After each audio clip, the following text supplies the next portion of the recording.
You teach someone a lesson like that, you should expect to pay for it later.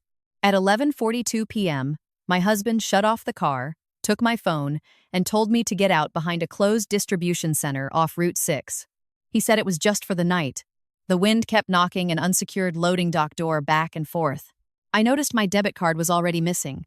He drove away without looking back. I stood there counting my breaths, realizing he had been preparing for this much longer than I had. You teach someone a lesson like that, you should expect to pay for it later. At 11:42 p.m., my husband shut off the engine, leaned across the console, and took my phone out of my coat pocket like it belonged to him.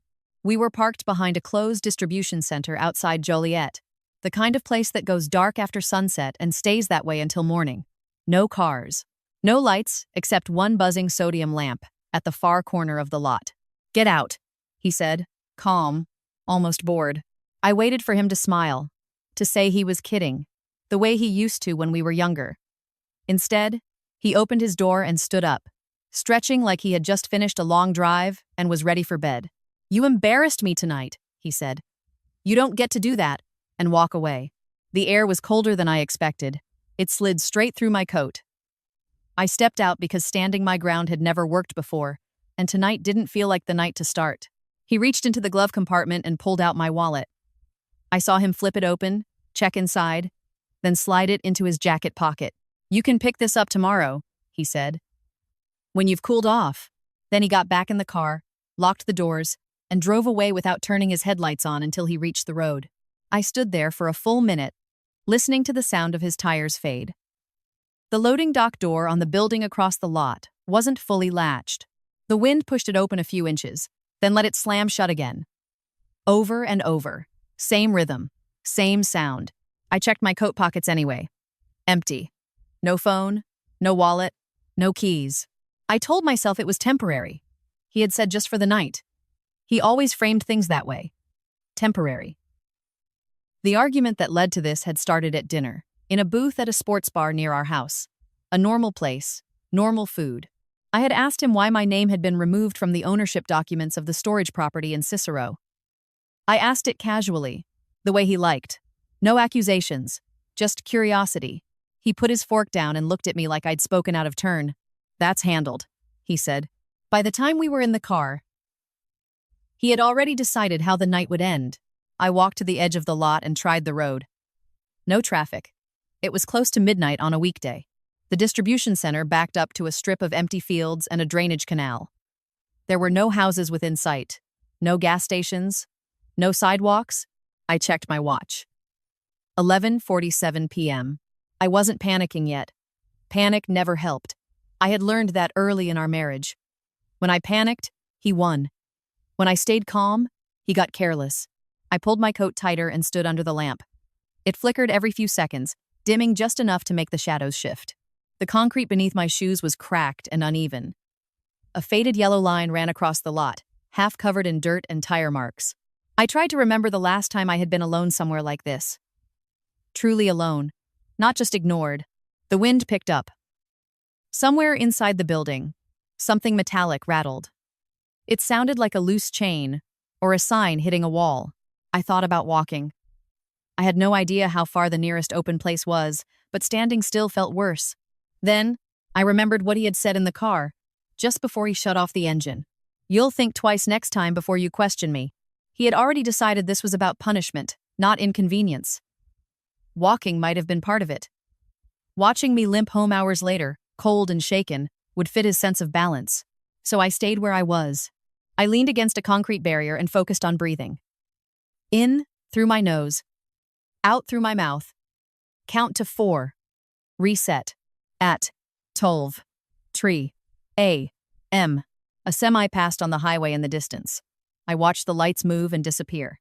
At 12:11 a.m., my hands started to ache from the cold. That was when I realized my debit card was gone too, not just my wallet. He had taken the card out earlier that week, during an argument about expenses, and I had let it slide because pushing back always cost more than it saved. I pictured him at home, pouring a drink, checking his phone, waiting for the moment when I would call from a borrowed number, apologizing, promising to behave. I didn't feel angry yet. I felt alert. He hadn't chosen this place by accident. The distribution center belonged to a company he did business with. He had driven past it dozens of times. He knew the security schedule. He knew no one would come by until morning. This wasn't impulsive. It was organized. I checked my watch again. 12 to 6. The cold was steady now, working its way into my legs. I shifted my weight and noticed something small near the base of the barrier. A child's plastic shoe, pink, scuffed, lying on its side like it had been dropped and forgotten. It didn't make sense for it to be there, but I didn't dwell on it. Lots of things end up where they shouldn't. I thought about the storage property again, the one my name had been removed from. It had belonged to my father before he died. I had signed paperwork years ago, trusting my husband to handle the filings because he knew how this stuff worked. I remembered him telling me, calmly, that night at dinner, that everything was under control. The loading dock door slammed again. At 12:27 a.m., I heard an engine approaching. My shoulders tightened, then relaxed when I saw it was just another truck on the highway, never turning toward the lot. I knew, standing there, that this night wasn't about teaching me obedience. It was about seeing how far he could go without consequences, how much he could take before I broke. I straightened my back and stepped fully into the light, even though no one was watching. Old habit, appear composed, appear manageable. He believed I would go home changed. What he didn't know, standing in our kitchen hours later, was that I had already been preparing for the day when his confidence would finally outrun his caution. And as the clock crept past midnight, with the wind rattling that door and the cold settling into my bones, I understood something very clearly. Everything he had built his life on was about to come apart, and he had just given me the time and silence I needed to let it happen. By 12:41 a.m., the cold had turned from discomfort into something sharper, like it was trying to get inside my joints. My fingers were stiff enough that I kept flexing them without realizing it, opening and closing my hands in the pocket of my coat. The light above me buzzed louder for a second, then settled back into its steady flicker. I heard the engine before I saw the headlights. A vehicle rolled in from the service road on the far side of the lot, slow and controlled, like whoever was driving already knew where the potholes were. The beams swept across the concrete, caught the cracked yellow line, then washed over me without pausing. For 2 seconds, I didn't move. I didn't wave. I didn't do anything that might look like panic. The SUV stopped near the loading dock, angled away from the light. The driver's door opened, and a man stepped out wearing a dark knit cap and a work jacket that didn't match the clean, expensive car. Maya? He called quiet. That was my name, the one only a handful of people used anymore. My maiden name had been Moreno, the name I used before Ethan had convinced me it was simpler if I took his. In his world, simplicity always meant control. I let out a breath I hadn't meant to hold. Ramon. Oh. He walked toward me without rushing, like he wasn't trying to rescue me, just meet me where we had agreed to meet. He stopped 3 feet away and held out a paper cup. Coffee, he said. It's hot. Don't burn yourself. I took it. The heat through the cardboard felt almost painful against my cold hands. Ramon glanced past me at the empty road, then at the building. Any cameras on that corner? He asked. Not that I can see, I said. Lights on, though. He nodded once, then reached into his jacket and pulled out a cheap prepaid phone, still in its plastic sleeve. He didn't hand it to me right away. He held it like it mattered. Don't use it until you're in the car, he said. And don't call him. I'm not calling him, I said. Ramon looked at me for a beat. He knew the difference between words and reality. He had watched me live inside Ethan's orbit for 3 years, and he had never liked it. The first time Ethan met him, he'd made a joke about family help and Ramon's job at a tow company, like work only counted if it came with a suit and a business card. Ramon opened the passenger door for me. The inside of the SUV smelled like clean leather and winter air. A small dash camera blinked green. Recording. I sat down slowly, careful with my movements, careful with my face. The first rule in any situation like this was to never let your panic do the talking. Ramon got in and pulled away from the light. He drove toward the back of the lot, then cut around the building and onto the service road, as if he had done it a dozen times. The distribution center vanished behind us, swallowed by darkness. You got it? He asked. I nodded and reached into my coat pocket. My hand closed around a small plastic rectangle. I had slid it into my pocket earlier in the evening while Ethan was at the bar paying the check. He had been distracted, smiling at the bartender in the way he smiled when he wanted something. I held it out. A key card. Not to our home, not to his office, to the little metal file cabinet in his private workspace at the warehouse property in Cicero. The one he told me was locked because it contained client contracts. Ramon took it between two fingers like it might bite him. "This is the one?" "This is the one," I said. He tucked it into a small evidence pouch on the center console, sealed it, then handed me the prepaid phone. "You did the recording?" he asked. I reached into my other pocket and pulled out a tiny black device no bigger than a pack of gum. It was a voice recorder with a clip. I had worn it inside my coat, close enough to catch Ethan's voice in the car. I didn't play it yet. I didn't need to. I had heard every word while it was happening. The calm cruelty in his tone, the way he said my name like it was a leash. Ramon nodded, like he already understood what was on it. "Where's your wallet?" he asked. "He took it," I said. "Phone too." Ramon's jaw tightened. He kept his eyes on the road. "He think you're walking home. He thinks I'm begging," I said. "He thinks I'll call from a stranger's number and apologize." Ramon glanced at me. "And you?" "I'm not begging," I said. We drove in silence for a minute. The heater pushed warm air into the car, and feeling my hands slowly come back to life made my throat tighten. Relief was a dangerous feeling. It made you sloppy. Ramon took an exit toward town. The road signs blurred past. Joliet, Romeoville, Bolingbrook. Normal places with normal names, the kind of places where people lived ordinary lives and thought ordinary problems were the worst things that could happen to them. I stared out the window and let the memory I had been holding back slide into place. Ethan had not always been blatant. When I met him, he was the kind of man people described as driven, which meant he never sat still and he talked about work like it was a religion. He ran a small company that handled logistics solutions, which sounded vague enough to be impressive. In reality, he brokered transportation contracts, managed warehouse leases, and moved other people's products from point A to point B. He liked it because it put him close to money without ever touching anything messy. He liked things clean, controlled, predictable. He liked me because I looked easy to shape. I was 30, recently promoted at a nonprofit that helped families navigate medical billing disputes. It was not glamorous work. It was quiet work, and it made me feel useful. I had inherited my father's storage property after he died, a squat row of metal units off Cicero Avenue that wasn't pretty but paid the taxes on my mother's little house and kept her from having to take a second job. Ethan called it dead weight. "You could sell it," he said, early on, like he was doing me a favor. "Put the money somewhere smarter." I said no. It wasn't just money. It was something my father built with his hands when he didn't have much.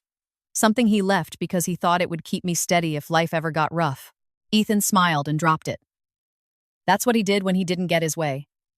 He dropped it until he found a different path to the same outcome. He moved in quickly.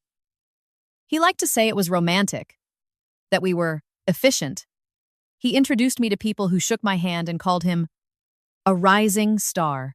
He paid for dinners, then teased me for looking at the prices on menus. He started small, with comments that sounded harmless unless you heard them every day. "You're too sensitive. You take things the wrong way. I'm just trying to help you." He proposed in front of his parents, with a ring that was flashy enough to make his mother cry. I said yes, because I thought commitment meant security. I thought being chosen by someone so confident meant I wouldn't have to worry so much anymore. The worrying didn't stop. It just shifted. After we got married, Ethan started insisting on streamlining. One bank account instead of two. One credit card for emergencies. One budget. So we're aligned. He framed it as partnership, but partnership never required permission for basic things. The first time my card got declined at the grocery store, I laughed like it was a mistake. Ethan didn't laugh. "I flagged some charges," he said. "You were spending too much." "What's no?" I remember standing in the checkout line with frozen chicken, diapers for my niece, and a bottle of cold medicine for my mom, and feeling everyone behind me watching. Ethan hadn't even been there.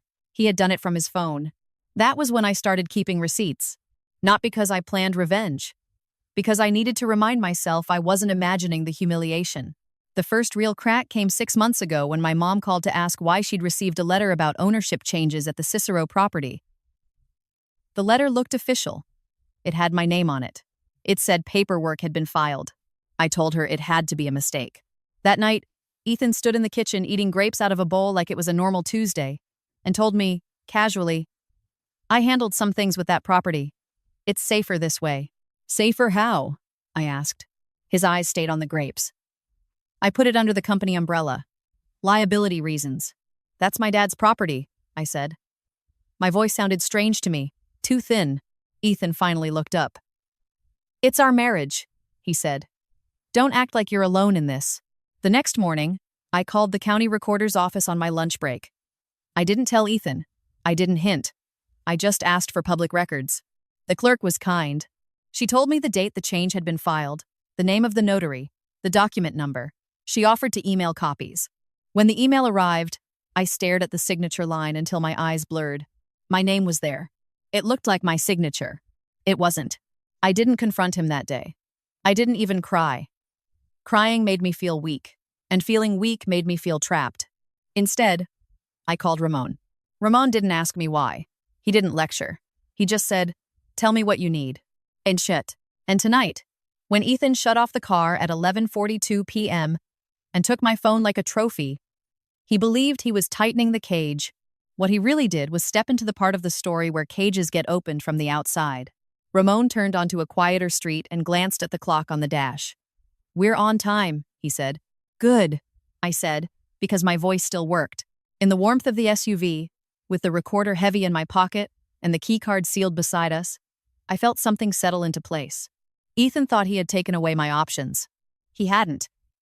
He had only confirmed what I already knew. He was willing to do anything to win, and that meant he was about to lose everything he thought was untouchable. Ramon didn't take me to my apartment, and he didn't take me to my mother's house. He drove past both exits like they didn't exist, and kept going until the buildings thinned and the streets turned into quiet blocks with dark storefronts and a single 24-hour diner glowing like it had been left on for the whole town. He pulled into the back of a budget motel that looked ordinary enough to be invisible. 2 floors, exterior doors, a cracked ice machine, no lobby crowd, no valet, the kind of place where you could come and go without anyone remembering your face in the morning. The sign said, "Vacancy," in red neon. One letter flickered. Ramon parked near the far stairwell, under a camera that pointed at the lot. He cut the engine but left the heat running for another 10 seconds, just long enough for my hands to stop shaking. "You good to walk?" he asked. "I'm good," I said. He got out first and checked the lot like it mattered. Then he opened my door and handed me a small canvas bag. "Change of clothes," he said. "Toothbrush. Gloves. Keep it simple." I took the bag and followed him up the stairs. The air outside was sharp and dry. The metal railing was cold enough to sting when I touched it. Inside the room, everything smelled like bleach and old carpet. A single lamp by the bed, beige curtains, a TV bolted to the dresser. Ramon shut the door, flipped the deadbolt, then set his phone on the desk and angled it toward us, recording. "State your name," he said. I swallowed. "Maya Caldwell." "Date?" he said. "November 12th, I said. "After midnight," he nodded. "Explain why you're here." I looked at the wall for a moment, because looking at him made the whole thing feel too real. "My husband took my phone and wallet and left me in an empty lot behind a distribution center outside Joliet," I said. "He said I needed a lesson." Ramon let the recorder on his phone capture the silence after that. He didn't fill it with comfort. He didn't say, "That's awful." He let the facts hang there like a weight.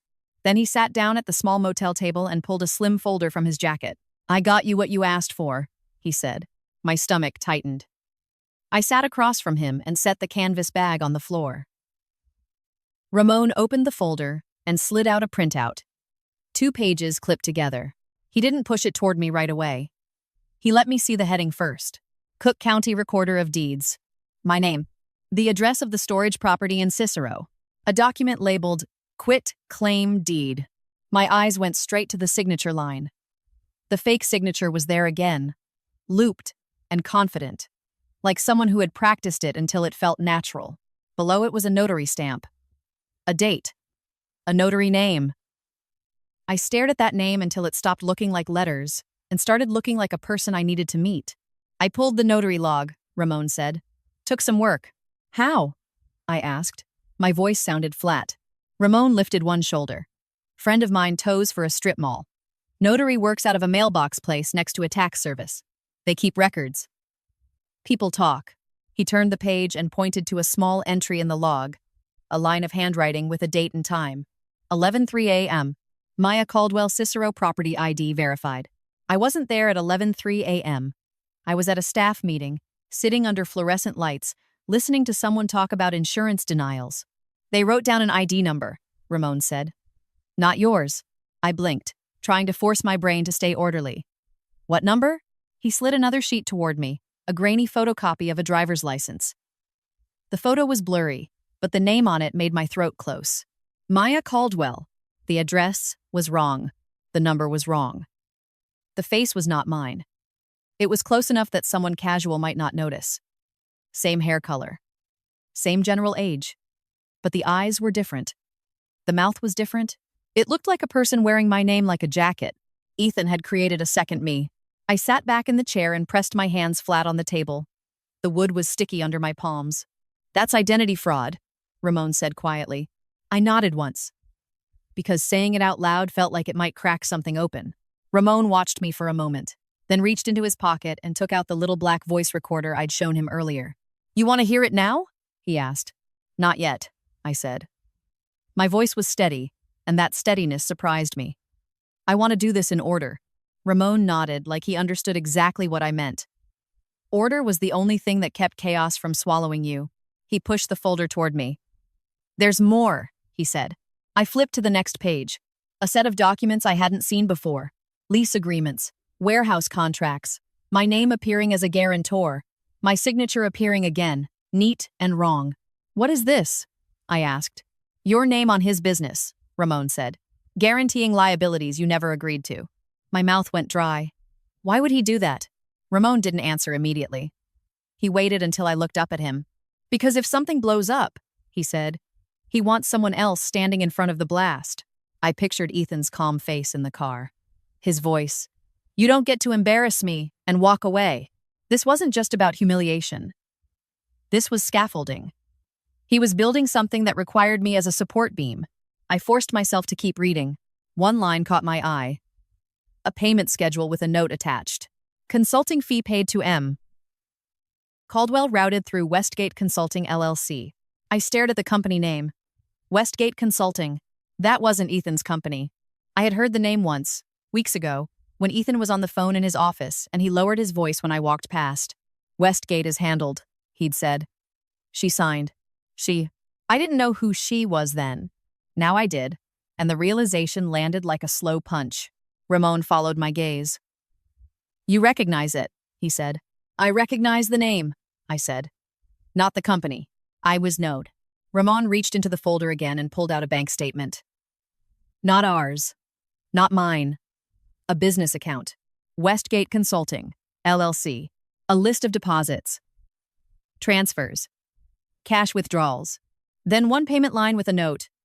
Retainer $7,500 paid to L. Caldwell. I didn't breathe for a second. L. Caldwell. Lena. My sister's name. My younger sister who always needed help. Who always had a reason. Who always swore she was just in a tight spot. Just until her next paycheck. Just until she got caught up. My hands moved before my brain did. I grabbed the statement and stared harder, as if I could deny what was in black ink. Lena, I said, barely louder than a whisper. Ramon's face didn't change. He had been waiting for this part. She's been taking money, he said, regularly. No, I said automatically, because the word came from old loyalty, old habit. She wouldn't. Ramon leaned forward. Maya, he said, and his tone was careful. I'm not saying she's evil. I'm saying somebody paid her, and her name is on the deposit. I stared at the line again. Retainer, $7,500. My sister didn't get retainers, unless she was being paid to do something. I sat back and tried to force a memory into focus. Lena calling me 2 months ago, asking casual questions about the storage property. Lena saying. I remembered answering without thinking. Because she was my sister. Because I thought the worst thing she could do was disappoint me, not set me up. Ramon's phone on the desk buzzed once. He glanced at it, then turned it face down without reading the screen. We're not done, he said. I looked at him. Ramon held my gaze. The lawyer, he said. The one I told you about. My throat tightened. You called her? I called her office, he corrected. She called me back. He reached into his jacket and pulled out a business card, placed it on the table between us like a chess move. Hollis and Reed, attorneys at law. Dana Hollis, family law, fraud. Emergency orders. There was a cell number written on the back in blue ink. Ramon tapped the card once. She said if you had proof he left you tonight. That helps, he said. Not just for divorce. For protection. For leverage. I stared at the card. Dana Hollis. A stranger, with a name that sounded like someone who didn't waste time. I thought about Ethan's face when he drove away. The certainty. The expectation that I would crawl back into place by morning. And I thought about my sister, somewhere out there, with money she didn't earn and information she didn't have a right to give away. Play it, I said. Ramon reached for the little black recorder. He set it on the table, pressed a button, and the motel room filled with Ethan's voice. Clean and calm. Recorded in the enclosed space of our car. Get out. You embarrassed me. You need to learn consequences. My breath came shallow, not because it was shocking, but because hearing it outside the moment made it sound even colder. There was no anger in his voice. No heat, just ownership. The recording continued.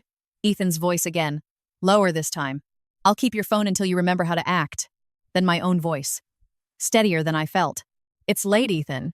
This isn't funny. His response, almost amused. It's not meant to be funny.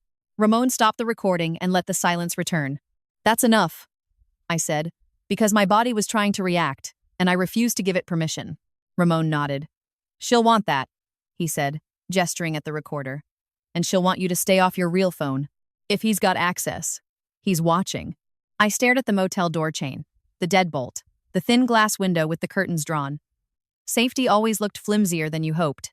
My mind kept circling one thing, the way it always did when something didn't fit. Ethan didn't abandon me behind a distribution center just to make me feel small. He did it because he needed me to disappear for a few hours, long enough for something else to happen without me noticing. I looked up at Ramon. What did he do tonight while I was out there? I asked. Ramon didn't answer right away. He picked up his phone, flipped it over, and finally looked at the screen. Then he exhaled. Slow. He just did something, Ramon said. My stomach dropped. Ramon turned the phone toward me so I could see the notification. A message from a number I didn't recognize, but the content was clear enough that it didn't need a name attached.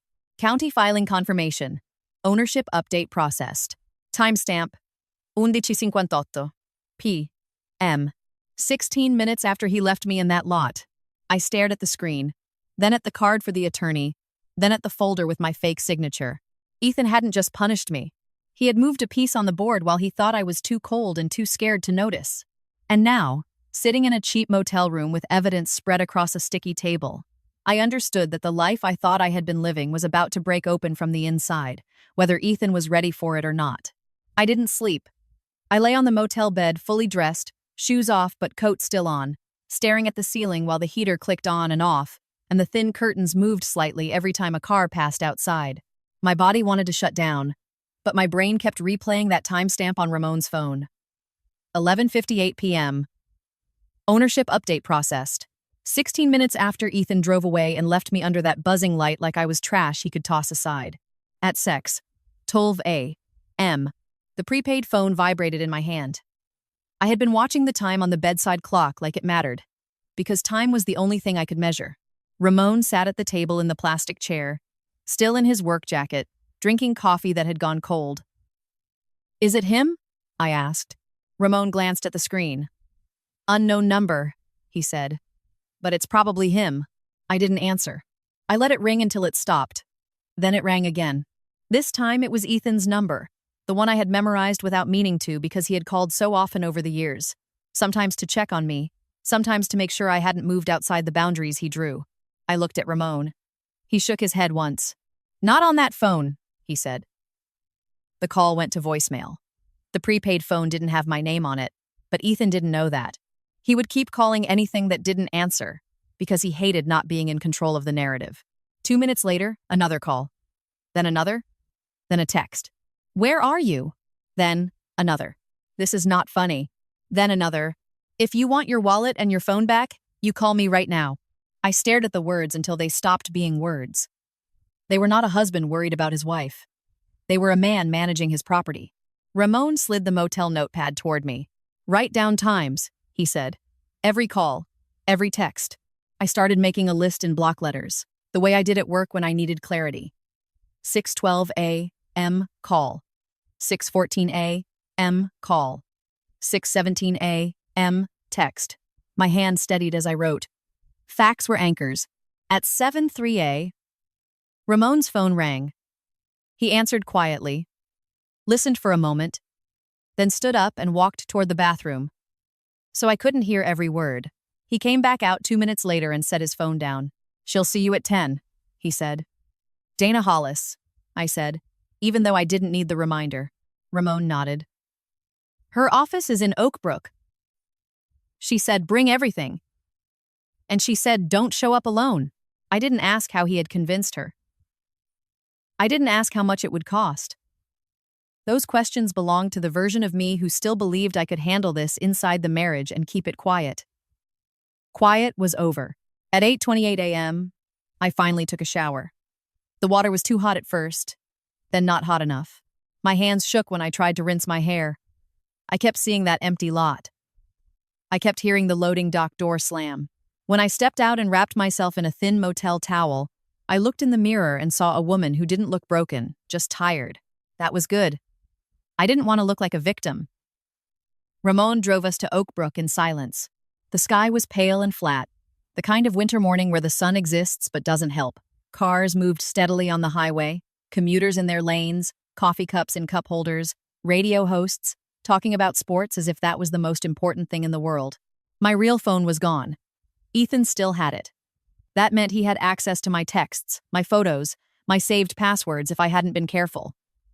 The thought made my stomach tighten. Did you change your bank logins? Ramon asked. Not yet, I said. He nodded. She'll tell you what to do. Dana Hollis's office was in a low building with tinted windows and a clean sign outside. No drama, no marble lobby. Just glass doors and a quiet waiting room with 2 leather chairs, a table with old magazines, and a receptionist who looked up once and then looked down again like she was trained not to react. Dana Hollis came out herself. She was in her 40s, hair pulled back, plain black blazer, no visible jewelry except a watch. She looked at me once, quickly. The way people look when they are assessing, not judging. Maya Caldwell? She asked. Yes, I said. She looked at Ramon. And you are? Ramon Alvarez, he said. Family. Dana nodded. Come in. Her office was simple. Desk, 2 chairs, a 3rd chair near the corner, a small file cabinet. On the wall was a framed certificate and a photo of a courthouse I didn't recognize. She didn't offer sympathy. She offered structure. Tell me what happened last night, she said. I told her. I said the time. I said the place. I said how he took my phone and wallet. I said the words he used. I didn't talk about how cold it was, or how my hands hurt. I stuck to actions. Objects. Time. Dana listened without interrupting. She took notes in neat handwriting. When I finished, she held out her hand. The recorder, she said. I slid it across the desk. Dana didn't play it yet. She just placed it beside her notepad like it belonged there. The property, she said. Your father's storage units. What's the current status? I opened the folder Ramon had brought and handed her the documents. She flipped through them quickly, her eyes moving like she had done this 100 times. This is a quitclaim deed, she said. And this signature is not yours. It isn't, I said. And the notary log shows a fake ID, she said, tapping the page. That's strong. I watched her face closely, searching for any sign that she thought I was exaggerating. There was none. She treated it like a puzzle with a solution.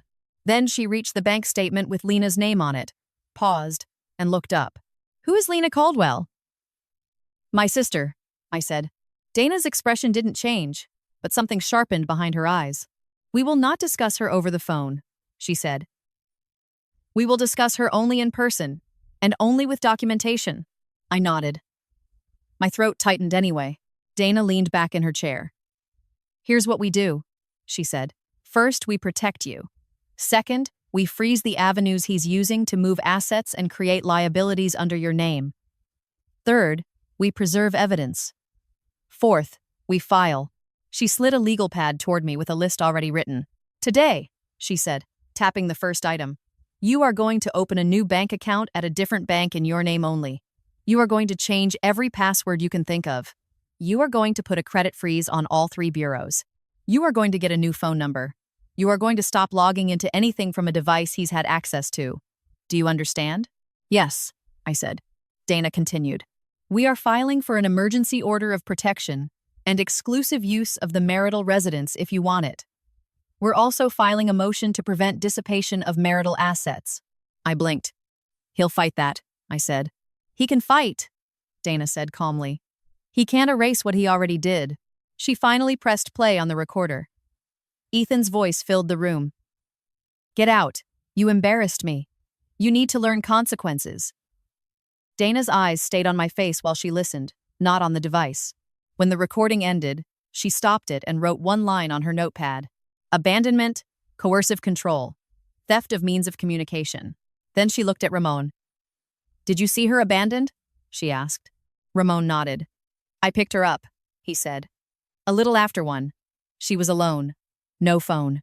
Dana wrote again. Witness. She placed the recorder in a small evidence bag and sealed it with a practiced motion. This is not a marriage argument, she said. This is a pattern. And now we have a clear escalation. I felt something shift in my chest. Not relief exactly, but validation. Hearing her say it stripped away the years of Ethan telling me I was too dramatic, too emotional, too reactive. Dana opened another folder and pulled out a document with a printed name at the top. I also want you to meet someone, she said.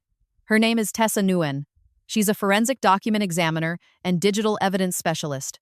I use her when there's fraud and identity abuse. She is not cheap, but she is precise. Ramon lifted his eyebrows slightly. Dana ignored it. Precision is what wins in court, she said. Feelings do not. She set a business card beside her own. The card was plain, just a name and a number. Dana looked back at me. Now, she said. The question is, how far has he gone? I swallowed. He filed something at 11:58 p.m., I said. I saw a county confirmation. Dana's eyes narrowed slightly. If he filed a new deed last night, she said, then he was using your absence as cover. That means he assumed you would be in no condition to challenge it today. She stood up and walked to a small printer in the corner, pulled out a form, and handed it to me. We're going to request certified copies of everything he filed, she said. We're going to subpoena the notary's records. We're going to file a police report for identity theft. And we're going to notify the title company and the county that the transfer is disputed. My mouth went dry. Will that stop him? Dana looked at me the way you look at someone before you tell them the truth. It might not stop him from trying, she said. But it will stop him from pretending he didn't know. My prepaid phone buzzed again. Another text from Ethan. I'm coming to get you. You have 10 minutes to answer or I'm calling the police. I showed it to Dana. She glanced at it once. Good, she said. Good? I repeated. Dana nodded. He's escalating, she said. And he's putting it in writing. She took my notepad where I had logged the calls and texts and added it to her folder. From now on, she said, you do not respond emotionally. You respond legally. You do not meet him alone. You do not go back to that house without protection in place. And you do not warn him about anything we're doing. I stared at the edge of her desk. My hands were steady again, but my stomach felt hollow. Dana leaned forward. Maya, she said, men like your husband don't do this because they're angry. They do it because they believe they are entitled. He believes he can rewrite reality. And you will accept it. I thought of that fake driver's license with my name and someone else's face. Dana continued. The fastest way to break that belief is to let him run into a wall he can't talk his way around. I nodded once. Dana reached for her phone and made a call without asking me. Tessa, she said when someone answered. I have a case. Identity fraud tied to marital property. I need you today. She listened, then said, good. I'll send documents. 10 o'clock. She hung up and looked at me again. He thought last night would make you smaller, she said. It didn't. It just made him careless. Outside, a car door slammed in the parking lot. For a second, my shoulders tightened, expecting Ethan. Then I reminded myself where I was. Glass building, cameras, witnesses, an attorney who didn't blink. I picked up the canvas bag with my spare clothes and the folder of proof, and I stood up. Ethan was still texting threats into a phone he had stolen from me, certain that the world would still bend his way. And for the first time since I married him, I knew exactly how to make sure it didn't. Tessa Nguyen met us in a small office suite 2 doors down from Dana Hollis, the kind of place that didn't advertise itself.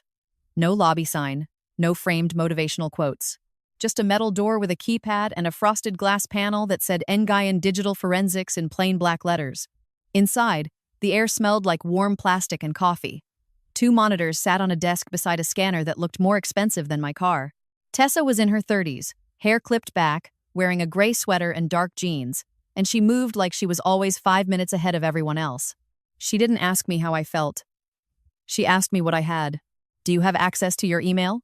she said. "Not safely," I said. "He had my phone." Tessa nodded like that was expected. "We'll assume he has access to anything you ever logged into from a shared device," she said. "We'll build from clean." She opened a locked cabinet and pulled out a new laptop still wrapped in protective plastic. "This stays with you," she said, sliding it across the table. "You don't sign into anything on your old devices. You don't connect this to your home Wi-Fi. You use a hotspot, and you don't tell him it exists." Ramon stood by the door, arms crossed, watching the hallway through the frosted glass like he expected Ethan to show up at any second. Tessa plugged in the voice recorder. "Audio first," she said. "We'll extract metadata and preserve the file." Dana sat at the end of the table with a yellow legal pad. She had already written the day's date at the top and a list of tasks underneath it. Tessa clicked through folders, her hands fast and sure. "This device is clean," she said. "No edits. Timestamp aligns with what you said." She didn't praise me. She didn't say good job. She just treated the recording like a brick in a wall. Then she turned to me. "Now," she said, "the fake ID." Ramon handed her the photocopy. Tessa studied it for 10 seconds, then pulled a small magnifying lens from a drawer and examined the corners. "This is a print and laminate job," she said. "Not a DMV-issued card. The font spacing is off. The hologram pattern is wrong," Dana wrote, while Tessa kept talking. "Whoever made it knew what they were doing," Tessa said. "They didn't need it to pass a police stop. They needed it to pass a bored clerk at a mailbox store." I felt my jaw tighten. "So he planned it," I said. Tessa didn't look up. "Yes," she said, like she was confirming the weather. She asked Ramon for the notary's name and the address. Ramon slid over a sticky note with the mailbox store location. Tessa typed it into her computer. "Mailbox stores keep camera footage," she said. "They don't keep it forever, but they keep it long enough. If we move fast, we can request it before it's overwritten." Dana nodded. "I'll file for an evidence preservation letter today," she said. Tessa looked at me again. "Do you know what Ethan used for your signature?" she asked. "I don't," I said. "But it's close." Tessa pulled out a folder and placed it in front of me. I did it. My hand trembled on the first one, steadied by the third. I watched my own loops and slants like I was looking at someone else's handwriting. Tessa scanned my signatures, then compared them to the deed documents. "Your pressure changes at the end of the E," she said, tapping the page. "His doesn't. Whoever forged these tried to mimic the shape, but they didn't mimic the speed." "This is usable." Dana's pen scratched across her pad. My prepaid phone buzzed again. I had turned it off during the meeting, but the vibrations still came through sometimes if I didn't hold the power button long enough. I looked down and saw missed calls stacked like a column. "Ethan. Ethan. Ethan. Unknown. Ethan." A text came through as I watched. "I'm at the house. Your stuff is on the porch. If you don't come home, you're making this worse." I stared at the words. Home. As if it still belonged to both of us. As if I hadn't paid half the mortgage. As if my body didn't tense every time I heard his car in the driveway. Dana held her hand out without looking up. "Screenshot?" she said. I handed her the phone. She took a photo of the screen with her own, then handed it back. "He's baiting you," she said. "He wants a scene." Ramon's voice was low. "He's not staying calm." "No," Dana said. He's losing control of the timeline. Tessa finished scanning and closed her laptop. The county filing confirmation at 11:58. Ramon opened his phone and pulled up the notification. Tessa leaned over his shoulder and copied the reference number. That's not a full document, she said. It's an alert. But with the reference number, we can pull the record. Dana tapped her pen once. Cook County's online system is slow, she said. But we can go in person. Today. My stomach clenched. Today, I repeated. Dana's eyes met mine. The first day after an illegal filing is when the paper trail is freshest, she said. We go now. An hour later, we were in a county building with beige walls and fluorescent lights that made everyone look tired. The recorder's office was a row of windows behind thick glass, clerks moving like they had seen everything and cared about none of it. Dana handled the talking. She slid the reference number under the glass, her bar card visible on purpose. The clerk typed without expression and printed a packet. Dana flipped through it as soon as we stepped away. I watched her face. It didn't change. That was worse than if she had frowned. Dana's calm meant the problem was real. This was filed last night, she said. A deed transfer and a lien document. A lien? I asked. Dana handed me the first page. The storage property address stared back at me. Then, another address below it, our marital home. The lien was against me. Against my name. My fake name, but legally still tied to me. Tessa took the packet and scanned the pages quickly, her eyes moving over the fine print. They used your identity to secure a business loan, she said. Matter of fact, collateralized by the Cicero property and your residence. My mouth went dry. How much? Dana read it. $280,000. I stared at the number until it stopped making sense. $280,000. It wasn't a mistake amount. It wasn't something someone did casually. Ramon's jaw tightened. He's taking a loan out in her name, he said, like he was forcing himself to keep his voice even. Dana nodded. And if he defaults, she said, they come after her. He walks away saying he didn't know. I felt heat rise behind my eyes, but I didn't let it spill. Crying in this building, in front of these people, would change how they saw me. Dana kept reading. The lender is a private financing company, she said. Not a bank. These are predatory. They move fast. Tessa pointed to a line near the bottom.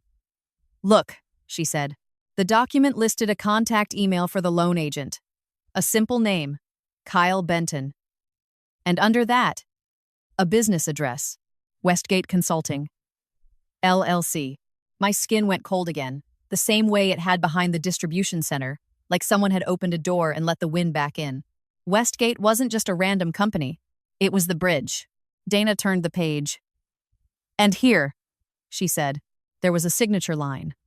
My name again. Fake again. And below it, a second signature as witness. Lena Caldwell. My sister's name in printed letters. Not even a signature. Like she had been instructed to write it clearly. For a second, I couldn't hear anything. The fluorescent lights hummed. A printer somewhere spit out paper. People stood in line behind us, holding forms and looking bored. Lena's name sat on the page like a stain. Ramon spoke first. She signed this, he said quietly. Dana's voice was steady. Her name appears, she corrected. We will not assume she signed it until we verify, but I could see it in my mind. Lena sitting at a cheap desk in a mailbox store, writing her name, telling herself it wasn't that serious, that Ethan was helping her, that I'd be fine. I thought of the times I'd covered for her, the times I'd sent her money without telling our mother, the times I'd picked her up when she called crying, promising she'd change. Dana touched my elbow lightly. Not a comfort touch, a grounding touch.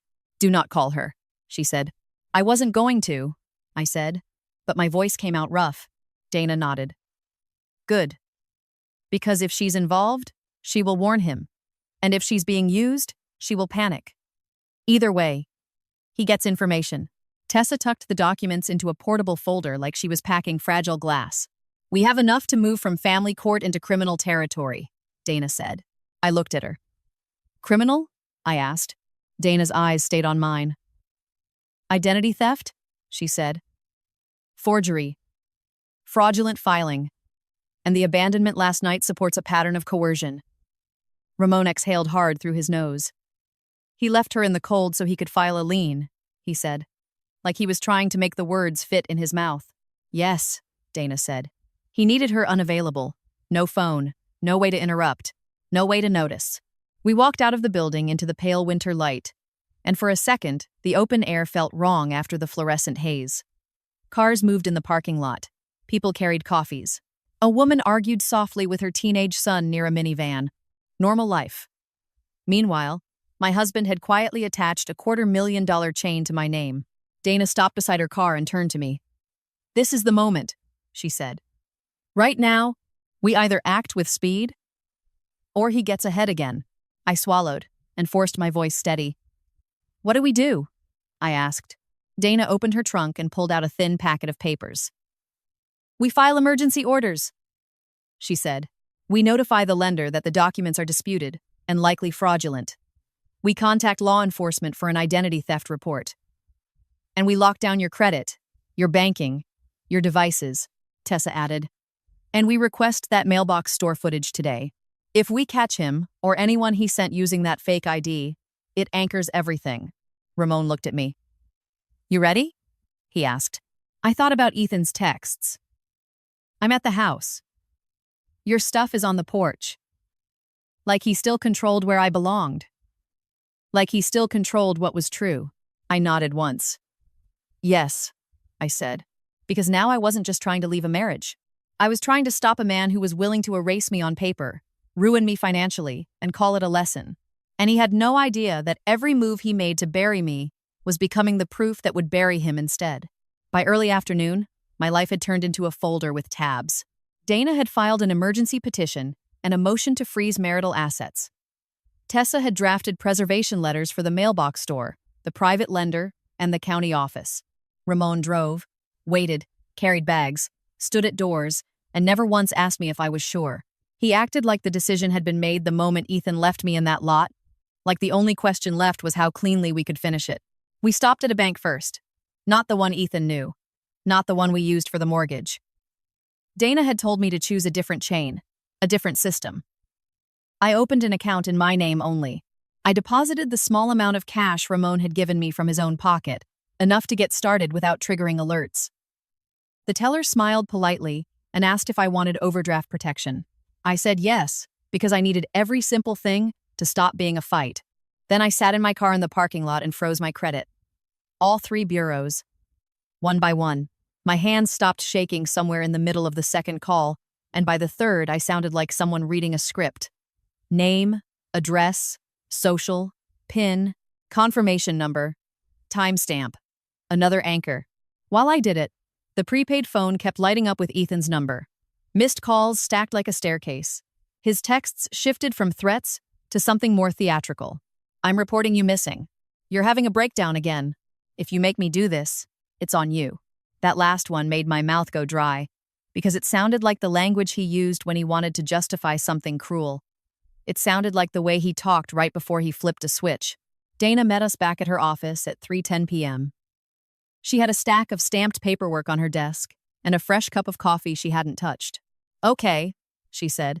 We have an emergency hearing request pending. We have documentation on the fraudulent lien. We have a preservation demand out. And we have a police report appointment at 5. A police report appointment? I asked.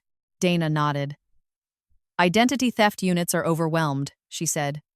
You don't just walk in and get an investigator in 5 minutes. We're doing this the right way. Tessa came in 10 minutes later with a flash drive and a small evidence bag and 2 printed pages. I got a response from the mailbox store, she said. They acknowledged receipt of the preservation letter. Dana exhaled once. Good, she said. Tessa laid the printed pages on the desk. They also confirmed that a person came in yesterday morning and used a laminate ID to notarize documents.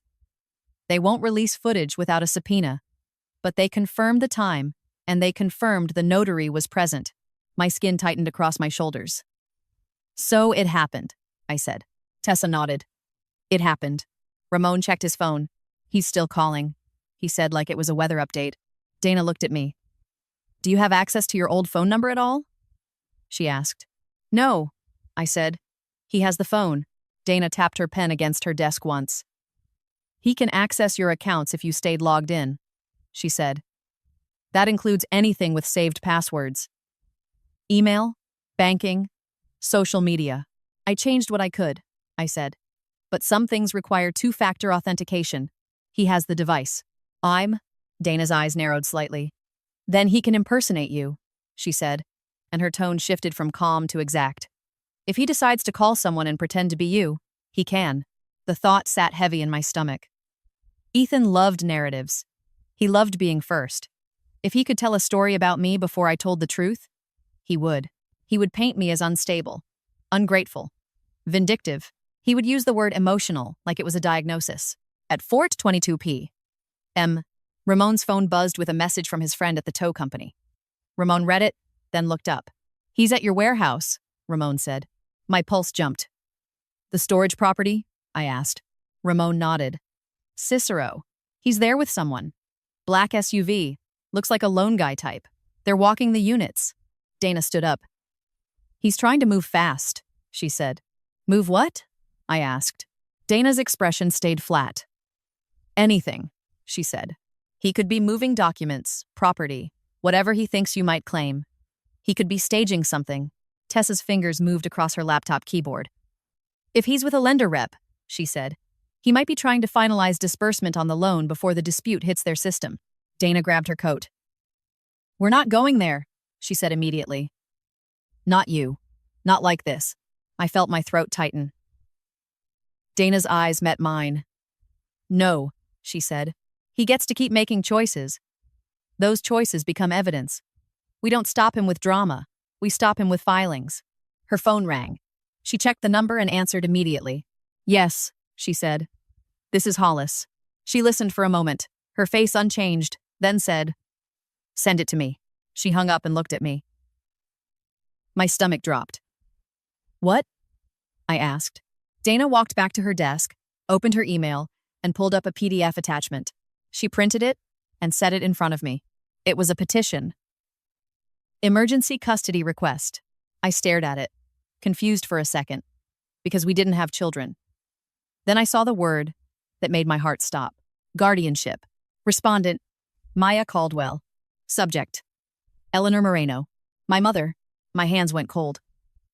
"No," I said. The word came out like air escaping. Dana's voice was tight. "He's requesting emergency guardianship," she said, "claiming your mother is incapacitated and that you are unfit to manage her affairs." My vision narrowed. I focused on the details because details were all I could hold. Ethan's attorney's name was on the bottom, a firm I recognized from his business circles. A signature line, a list of allegations. Mental instability, financial mismanagement, risk of exploitation. It was the exact language he used when he wanted to make someone sound dangerous without accusing them of a crime. I looked up at Dana. "He's trying to take my mother," I said. Dana nodded once. "He's trying to take control of anything connected to your identity," she said. "He's also trying to paint you as unreliable." Tessa leaned forward, eyes on the PDF. "Look at the timing," she said. I scanned the top corner. Filed. 3:58 p.m. Less than an hour after he learned I wasn't home. Less than a day after he left me stranded. He wasn't reacting. He was executing. My mouth went dry. "How does he even—" I started. Dana cut in. "He knows her information," she said. "He has access. He's been collecting. He's using it now." I thought of my sister again. Lena asking questions. Ethan listening. Ethan smiling like he didn't care. Ramon's voice was low, angry. "That's sick," he said. Dana didn't respond to the emotion. She responded to the tactic. "This is his next escalation," she said. "And it's sloppy." "Sloppy?" I repeated. Dana tapped the page. "He filed emergency guardianship without medical documentation attached," she said. "He's relying on insinuation. He's counting on you being too panicked to respond properly." Tessa pointed to another line. "He also included a statement that you abandoned the marital home and have been missing since last night," she said. I swallowed hard. "He left me," I said, and my voice shook for the first time that day. "He left me in a lot." Dana's eyes stayed steady on mine. "And now he's trying to reverse it on paper," she said. The room felt too bright, too clean, too quiet. I could hear the hum of the printer. I could hear someone laughing faintly in the hallway outside. like the world was still normal for them. I forced myself to breathe. In, out, count. What do we do? I asked.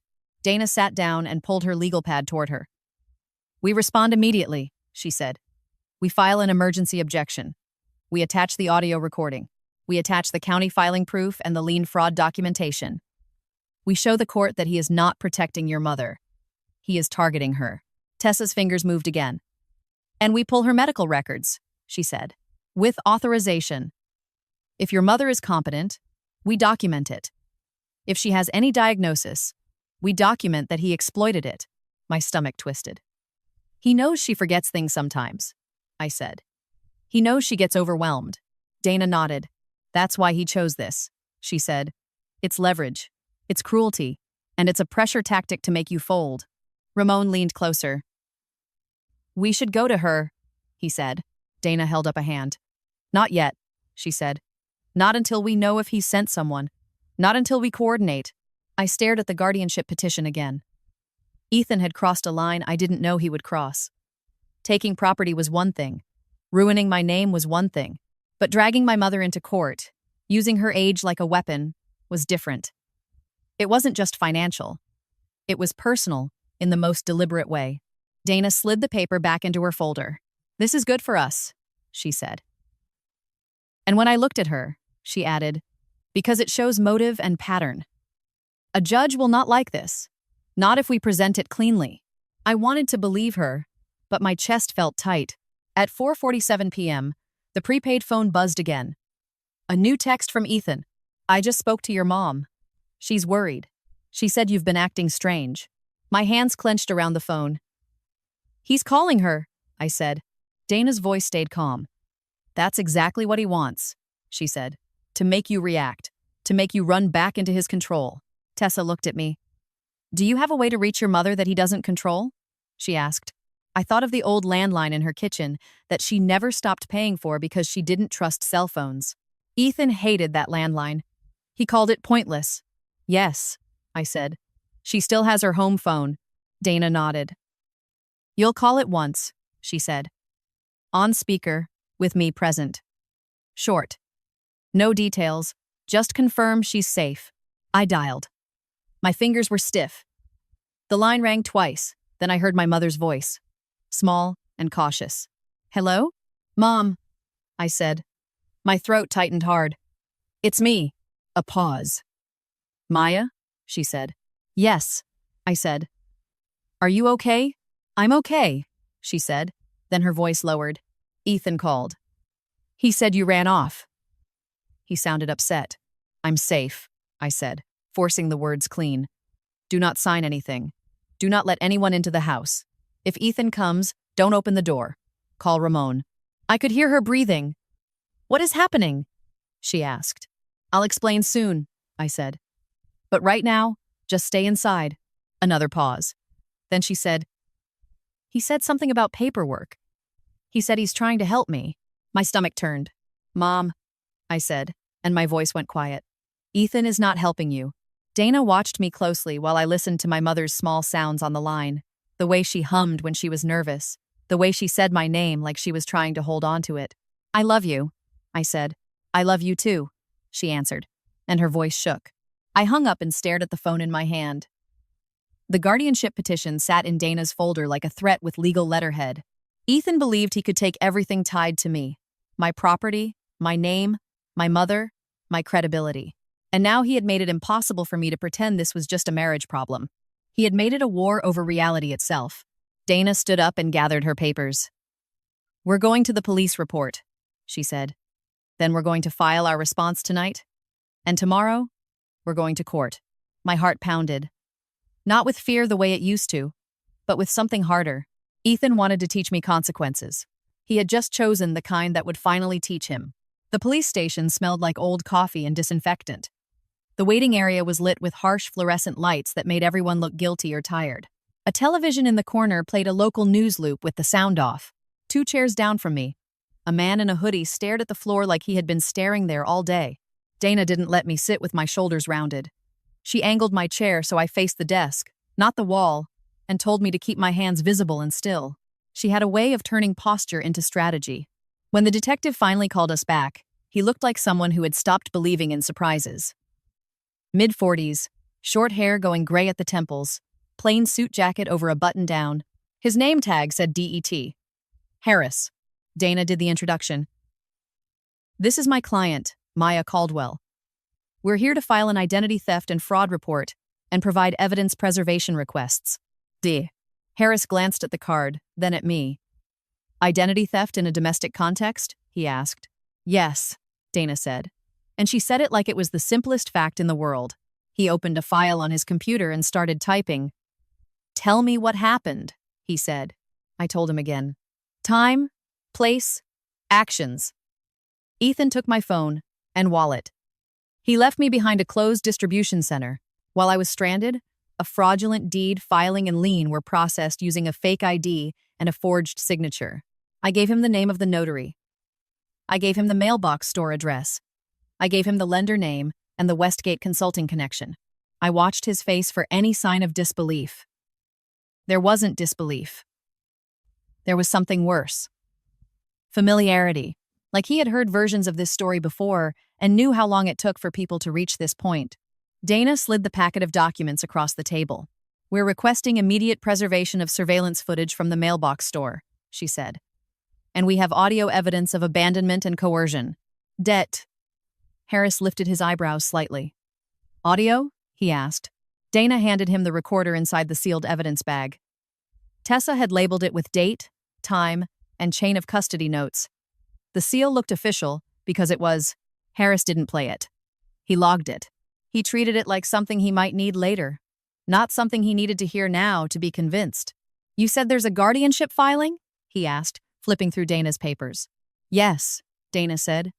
Emergency guardianship request filed today to gain control of the client's mother and her assets, likely as leverage. Harris nodded slowly. Family court is separate, he said, but the fraud and identity theft are criminal. We can open an investigation. It's... How fast? I asked, and I hated that the question sounded desperate. Harris looked at me. Fast enough to preserve footage and stop further filings, he said. Not fast enough to solve your marriage. Dana's mouth tightened, but she didn't argue. She knew the system. She knew what it could do and what it couldn't. Harris typed for another minute, then printed a report number and slid it toward me. This is your case number, he said. If anyone calls you claiming to be law enforcement, confirm they can reference this. I took the paper. It was just a number on a form, but it felt like the first time someone outside my life had acknowledged what Ethan was doing is real. Outside the station, the sky was already darkening. The air smelled like snow, that metallic cold that comes before a storm. Ramon started the SUV, while Dana stood with me under a streetlight. Now we file your response to the guardianship petition, she said. Tonight. And tomorrow? I asked. Tomorrow we go to court, she said. You'll be calm. You'll be factual. You'll let the paper speak. Tessa met us back at Dana's office with a small portable scanner and a second laptop. She had been moving pieces while we were at the station, and it showed in the way she set everything up without asking. Mailbox store footage retention is 14 days, she said. They have multiple cameras. If he walked in there, we're going to see him. Dana sat at her desk and started drafting. Her keyboard clicks were steady and sharp, like she was building something with each sentence. I sat in the corner chair, watching my prepaid phone buzz with missed calls. Ethan's number. My sister's number. Unknown numbers. Some I recognized from Ethan's business circles. At 8:17 p.m., a text came through from Lena. Please call me. I didn't know. He said it was paperwork for your mom. Please. My hands tightened around the phone so hard my fingers hurt. I didn't respond. I couldn't. Dana had been clear. Tessa glanced at the screen anyway. Screenshot it, she said. I took a screenshot and sent it to Dana's secure email address like Tessa had instructed earlier. Evidence. Everything became evidence. At 8:46 p.m., Dana's printer spit out the final packet for the emergency filing. She stapled it, slid it into a folder, and looked up. Before we finish, she said, there's something else I need to know. I stared at her. Does Ethan have business partners? She asked. Real partners, not employees? Yes, I said. A man named Victor Hale. They present as equals, but Ethan always treated him like an accessory. Dana nodded. And do you know if Ethan handles regulated goods? She asked. I frowned. Regulated? I repeated. Dana's eyes stayed steady. Anything with compliance requirements, she said. Medical supplies, chemicals, anything tied to government contracts, anything that requires reporting. I hesitated. He's mentioned shipping for a medical distributor, I said. And some government-related contracts. He likes to brag that his company is essential. Tessa's fingers paused over her keyboard. Ramon stopped pacing. Dana leaned back slightly. I'm asking because the way he's moving money and hiding liability looks bigger than a divorce strategy, she said. And your lien lender being tied to Westgate Consulting looks like a laundering conduit. My stomach tightened. What are you saying? I asked. Dana didn't dramatize. I'm saying he may be committing business fraud beyond marital fraud, she said. And if he is, there may already be eyes on him. I stared at her. Like who? I asked. Dana answered evenly. Federal investigators, she said. State attorneys. Anyone who cares about falsified filings, fake IDs, and private lenders who like to move money quickly. Tessa nodded once, like she agreed. Ramon's jaw tightened. He's always acted like he was untouchable, he said. Like he knew people. Dana's mouth flattened. Men like him love to say that, she said. Sometimes it's bluff. Sometimes it's true. She tapped her pen against the folder. Either way, we don't threaten him. We don't warn him. We build the cleanest record possible and let the system do what it does when it has no choice. I thought about the lien amount, $280,000. I thought about the fake ID. I thought about the way Ethan's voice sounded on the recorder, calm and controlled, like he had rehearsed the moment he told me to get out. I thought about my mother's voice on the landline, confused and worried, believing he might be helping. If Ethan was doing something larger, then the pain he caused wasn't a side effect. It was a tool. He was using people the way he used paperwork, the way he used phone calls, the way he used threats. Dana finished assembling the emergency response packet. She placed it in front of me. Read the last page, she said. I flipped to it. It was my sworn statement, drafted in plain language, describing the abandonment, the theft of my phone and wallet, the fraudulent filings, and the guardianship petition. It ended with one sentence that hit me harder than I expected. I believe respondents' actions constitute a pattern of coercive control and fraud, designed to isolate me and seize assets through deception. Dana pointed to the signature line. Sign, she said. My hand hovered for a second. Signing things had been part of how Ethan trapped me. I signed because he told me it was routine. I signed because he told me I didn't understand. I signed because he told me that's what wives did. This time, I read every word. Then I signed slowly, deliberately, the way Tessa had told me to earlier. My signature. My real signature. Dana watched the ink dry for a moment, then tucked the page into the folder. We file electronically tonight, she said, and we'll hand-deliver a copy to the court clerk first thing in the morning.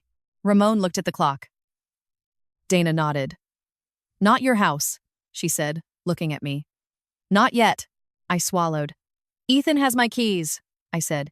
He has my phone. He has my wallet. Dana's eyes narrowed. He has objects, she said. Not your position. Tessa closed her laptop and slid the evidence bag with the recorder into her own case. I'll keep the original, she said. You'll get a copy for court, but he doesn't get to claim you edited it. Dana stood up and grabbed her coat again. We're done for tonight, she said. Tomorrow, you will walk into court and let a judge see what he did with a clear set of documents and a clean narrative. My prepaid phone buzzed again. A voicemail notification. I pressed play on speaker, and Ethan's voice filled the office, louder than I expected. Maya, he said, and his tone was tight, almost frantic beneath the control. Stop this. Whatever you're doing, stop. Come home. You're making me look bad. You're making me do things I don't want to do. Then his voice dropped lower, meaner. If you don't come home tonight, I'm going to make sure everyone knows what you really are. He hung up. The office felt colder after the message ended. Ramon's hands clenched, but he didn't speak. Tessa's face stayed neutral, like she was already filing the voice under evidence of threatening behavior. Dana didn't react emotionally. She simply held out her hand. Save that, she said. I saved it. And in that moment, With Ethan's voice still lingering in the air, I understood the shape of what was happening. He wasn't afraid of losing me. He was afraid of losing the story he told the world about who I was. Tomorrow, in a courthouse under bright lights, with my name on official paper and his actions on record, that story was going to start collapsing. The courthouse in Cook County was colder inside than outside. The floors were polished stone that echoed every step, and the air smelled faintly of wet wool and old paper. People moved through the halls in clusters, holding folders, whispering, staring at their phones. There were signs taped to walls reminding everyone to silence devices, as if silence could make the building less tense. Dana met us at the security checkpoint at 8:05 a.m. Sharp. She wore the same black blazer as the day before and carried the folder like it weighed nothing. Tessa was with her, holding a slim laptop bag and a sealed evidence pouch. Ramon stayed close, but not too close. The way you do when you want someone to feel protected without feeling controlled. Dana nodded at me once. "You're not here to convince anyone," she said as we walked. "You're here to document." My stomach felt tight, but my hands were steady. I had slept 2 hours in the motel, enough to keep my face from looking hollow, not enough to dull my focus. We reached the family court hallway and saw Ethan before he saw us. He was standing outside the courtroom doors in a navy suit that looked like it had been pulled from the closet without a mirror. His hair was styled but uneven, like he had done it quickly. He was talking to a man in a gray suit with an expensive briefcase and a calm expression. Ethan's lawyer. Ethan's posture was straight, his jaw set, his eyes sharp. He was performing competence. He was performing authority. He was performing the story he wanted everyone to believe. Then his eyes found me. For half a second, his face flickered. Surprise first, then anger. Then something colder. A calculation. His gaze dropped quickly to my hands, as if expecting to see his phone there. Then it moved to Ramon, then Dana, then Tessa. He smiled. Not warmth, not relief. A smile meant to show everyone nearby that he was calm and I was the problem. "Maya," he said loudly enough to be heard. "Thank God. We've been worried." Dana didn't stop walking. She didn't acknowledge him. She guided me past like he was a piece of furniture. Ethan stepped forward anyway. "You left without telling anyone," he said. "You've been acting." Dana turned her head slightly. "Do not speak to my client," she said, her voice flat. Ethan's smile widened, forced. "This is my wife," he said, and the emphasis on my sounded deliberate. Dana's eyes met his for 1 second. "Not in the hallway," she said. "Not without court orders." Ethan's lawyer touched his arm and murmured something. Ethan nodded, still smiling, and stepped back as if he had chosen to show restraint. It was a performance for the people watching. He always needed an audience. Inside the courtroom, the lights were bright and unforgiving. The judge's bench sat elevated, the American flag behind it. A clerk moved papers around with quick hands. The bailiff called names in a practiced voice. We sat at one table, Ethan sat at the other. He kept glancing at me, trying to read my face. I gave him nothing. When the judge entered, everyone stood. The judge was a woman, mid-50s, hair cut short, glasses low on her nose. Her expression was neutral but alert, the expression of someone who had seen every version of human manipulation and had developed patience like armor. "Case of Caldwell versus Caldwell," the clerk announced. Ethan's attorney rose first. "Your Honor, we filed an emergency petition regarding the respondent's mother, and due to concerns about respondent's stability." Dana stood smoothly. "Your Honor," she said, "we filed an emergency objection last night. We have evidence that the petitioner has engaged in fraudulent filings, identity theft, and coercive conduct, including abandonment of my client without her means of communication." The judge looked down at her file. "I have it," she said, and her voice was crisp. "Mr. Caldwell, why is a guardianship petition being filed without supporting medical documentation?" Ethan's attorney began to speak, but Ethan leaned forward and spoke over him. "Your Honor, I'm trying to protect Eleanor Moreno," he said. "My wife has been making erratic decisions. She disappeared last night. She's been paranoid about finances. I'm worried she's—" The judge held up a hand. "Mr. Caldwell," she said, "you will speak through counsel." Ethan's mouth tightened. His attorney cleared his throat and continued, softer. "Your Honor, we have concerns based on patterns of behavior." Dana didn't argue patterns. She handed the clerk the sealed evidence bag. "We have an audio recording," Dana said. "Time-stamped. in which Mr. Caldwell took my client's phone and wallet and left her behind a closed distribution center at 11:42 p.m. He states explicitly that he is doing so to teach her a lesson. Ethan's attorney stood. "Objection," he said. Foundation. Dana didn't react. Tessa stepped forward, calm, and handed over a chain of custody page. "Foundation is documented," Dana said. "The recording device metadata has been preserved and verified." The judge looked at the papers, then nodded. The room went quiet. Tessa connected a small speaker to her laptop, and Ethan's voice filled the courtroom, clear and unmistakable. "Get out. You embarrassed me tonight. You don't get to do that," and walk away. "You'll pick your things up tomorrow when you've cooled off." Then, another line, the one that made my stomach tighten, "even now. I'll keep your phone until you remember how to act." I kept my eyes on the judge. I didn't look at Ethan. I didn't give him the satisfaction of seeing me flinch. The judge's face didn't change while the audio played, but her hand paused on her pen. When it ended, she looked directly at Ethan. "Mr. Caldwell?" she said. "Did you take your wife's phone and wallet and leave her behind a closed business late at night?" Ethan's attorney stood quickly. "Your Honor, this is being taken out of context. My client and his wife had a disagreement." The judge's eyes didn't move from Ethan. "Mr. Caldwell," she repeated. "Did you do it?" Ethan stood, smoothing his suit jacket like he was trying to regain control through fabric. "I asked her to get out," he said. "She had options. She could have called someone. She's not helpless."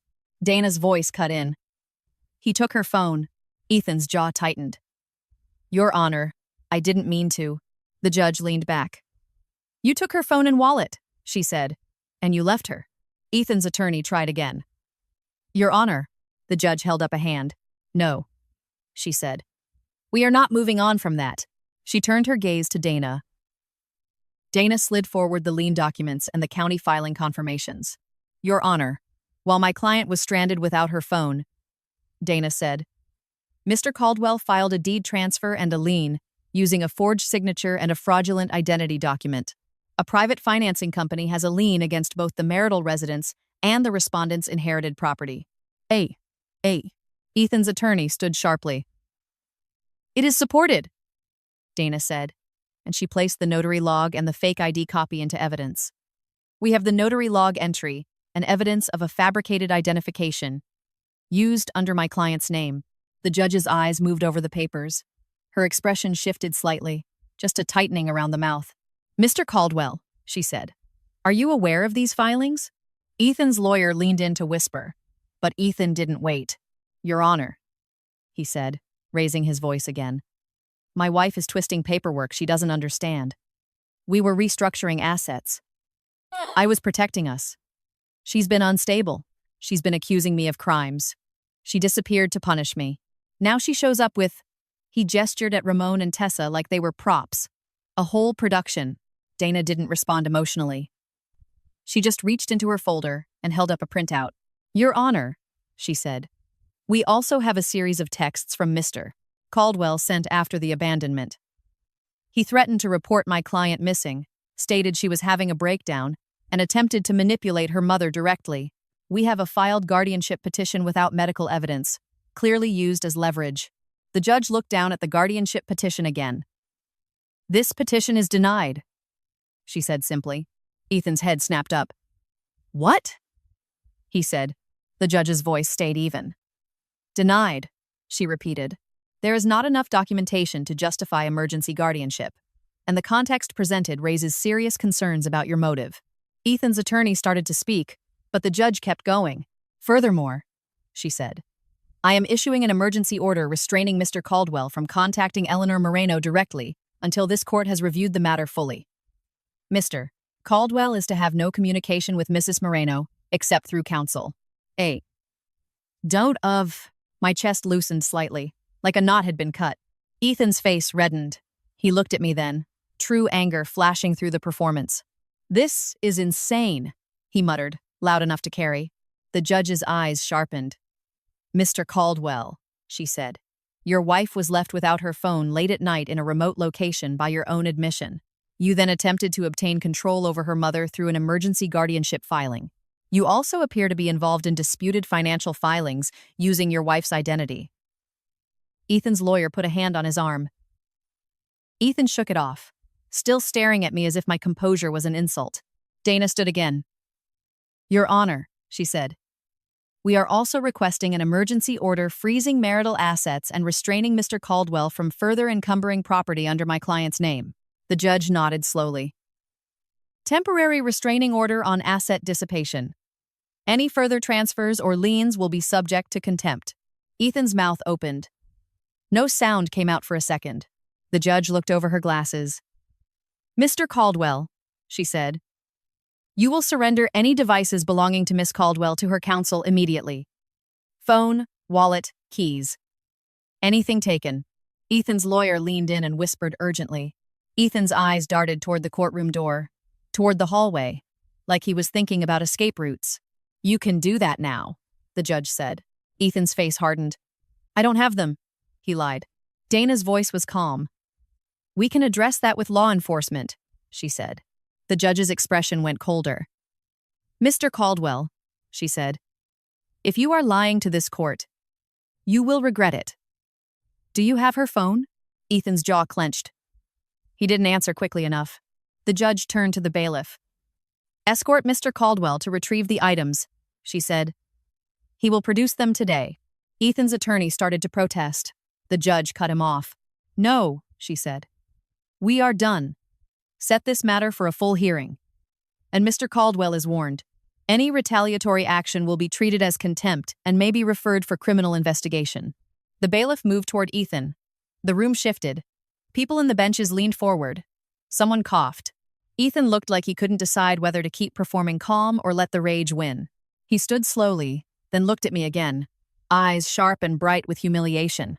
As he was escorted toward the door, his mask slipped completely, and he hissed, barely moving his lips. You don't know what you just started. I didn't react. I didn't need to.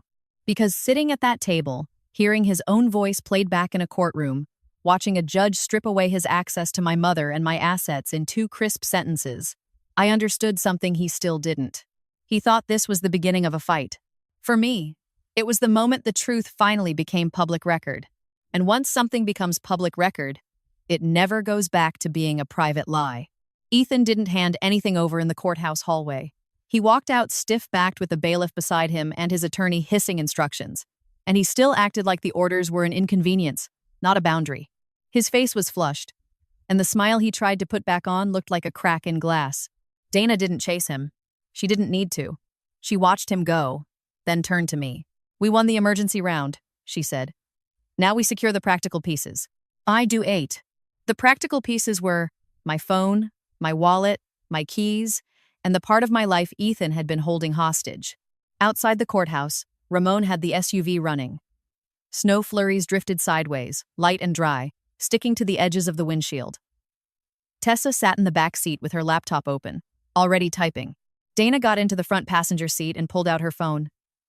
I'm calling the lender, she said. You can do that? I asked. I can notify them, she said, and I can put them on notice that they are dealing with a disputed filing. They won't like it, but they will listen. She put the phone on speaker and dialed. While it rang, I watched Ethan's lawyer's car pull out of the lot. Ethan wasn't in it. He must have gone with the bailiff to retrieve my things, as ordered. The idea that a uniformed officer was walking into my home because of him felt unreal. A man answered the phone with a practiced voice. Dana introduced herself, stated her bar number, and calmly explained that the lien documents were contested due to identity theft and forged signatures, and that law enforcement had been notified. She used words like fraudulent instrument and notice of dispute. She spoke like the lender was a machine that only responded to the correct codes.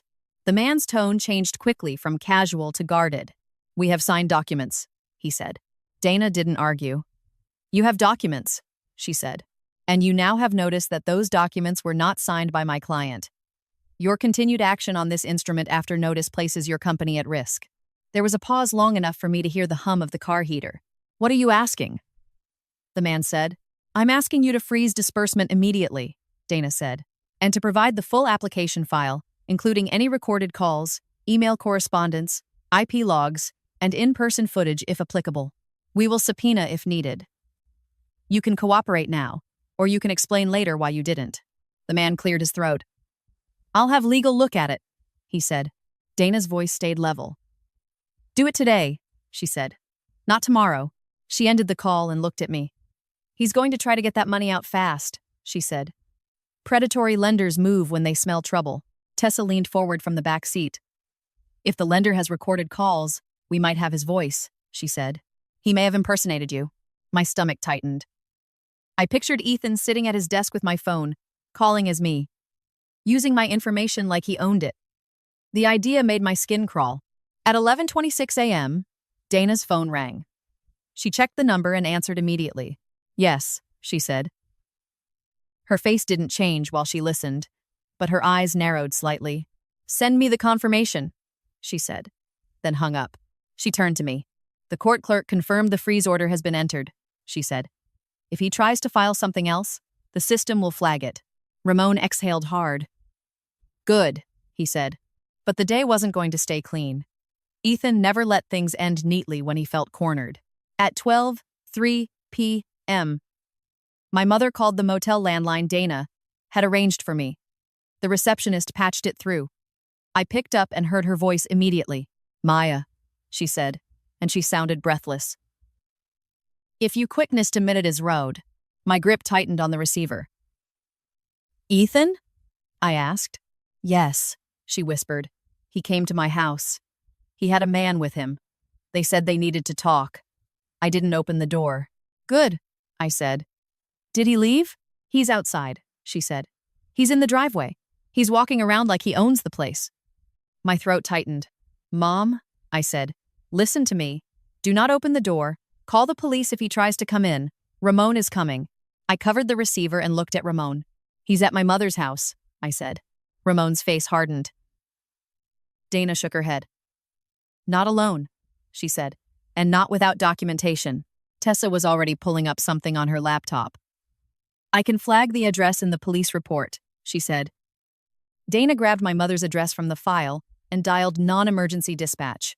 She gave them the report number and the court order prohibiting Ethan from contacting my mother directly. She asked for an officer to do a welfare check and enforce the no contact. While she spoke, my mother stayed on the line with me. I could hear her breathing and the faint sound of footsteps on her porch outside, like someone was testing the boards. He's knocking, she whispered. Don't answer, I said. He's saying my name, she said, and her voice shook. He's saying he's worried about me. My stomach twisted. Ethan always used the right words. Concern. Protection. Family. He knew which mask to wear. Dana ended the dispatch call and looked at me. Keep her calm, she said. Officer is on the way. I held the receiver tighter. Mom, I said, stay in the kitchen. Sit down. Keep the phone in your hand. I'm not scared. She lied, and the lie broke my heart. I heard a louder knock. Then Ethan's voice through the door, muffled but clear enough. Eleanor, he called. It's Ethan. Open up. I need to make sure you're okay. My mother's breath hitched.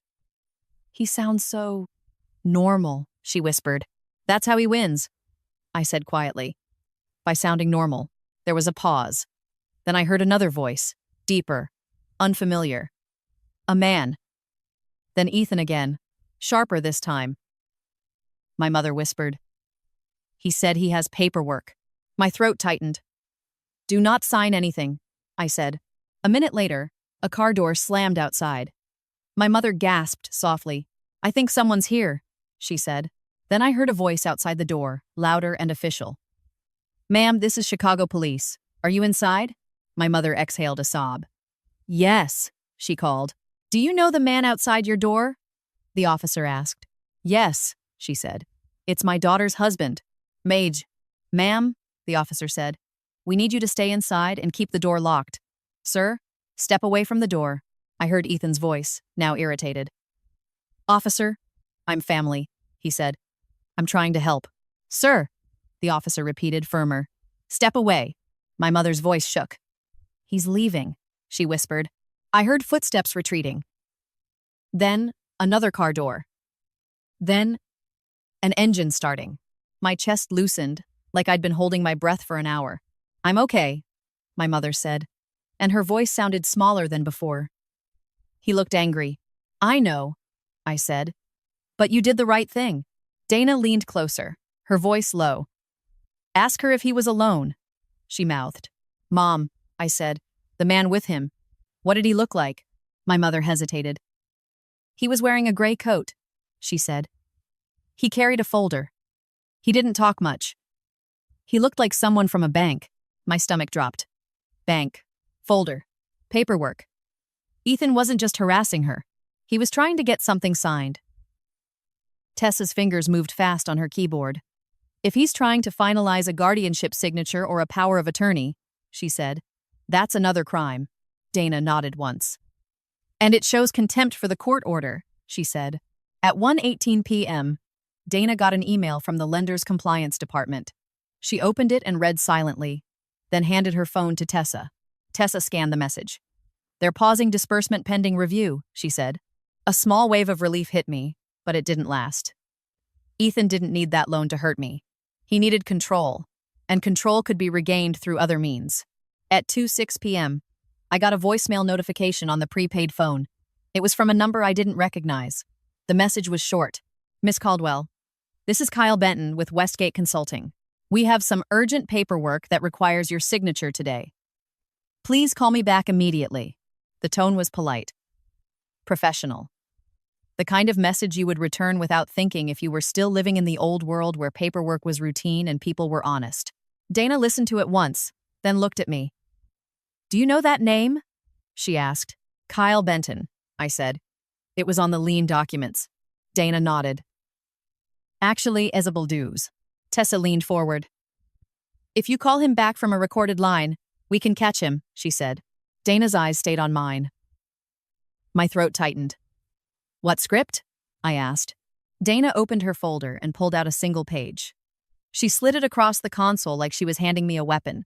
On it were 5 lines, written in simple words. Hello.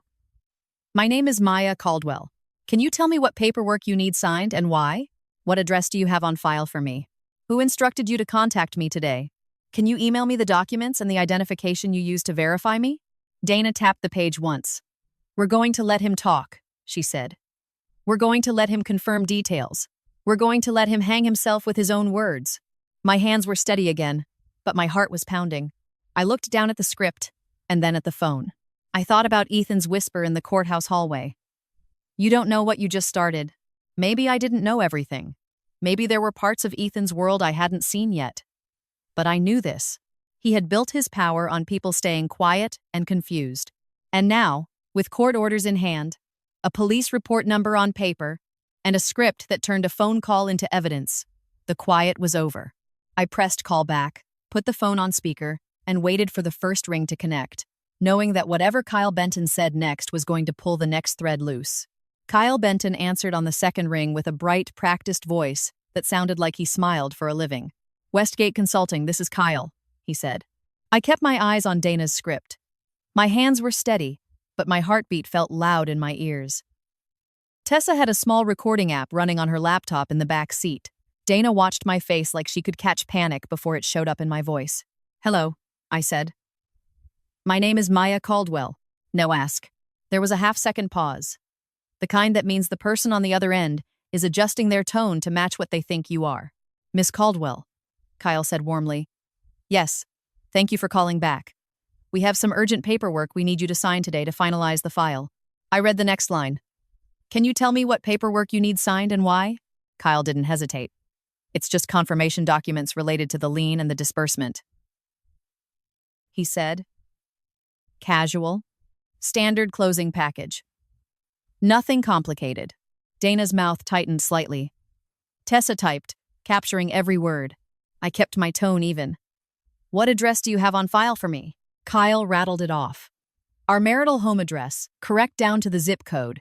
Then he added, we also have a secondary mailing address for you in Naperville. I blinked.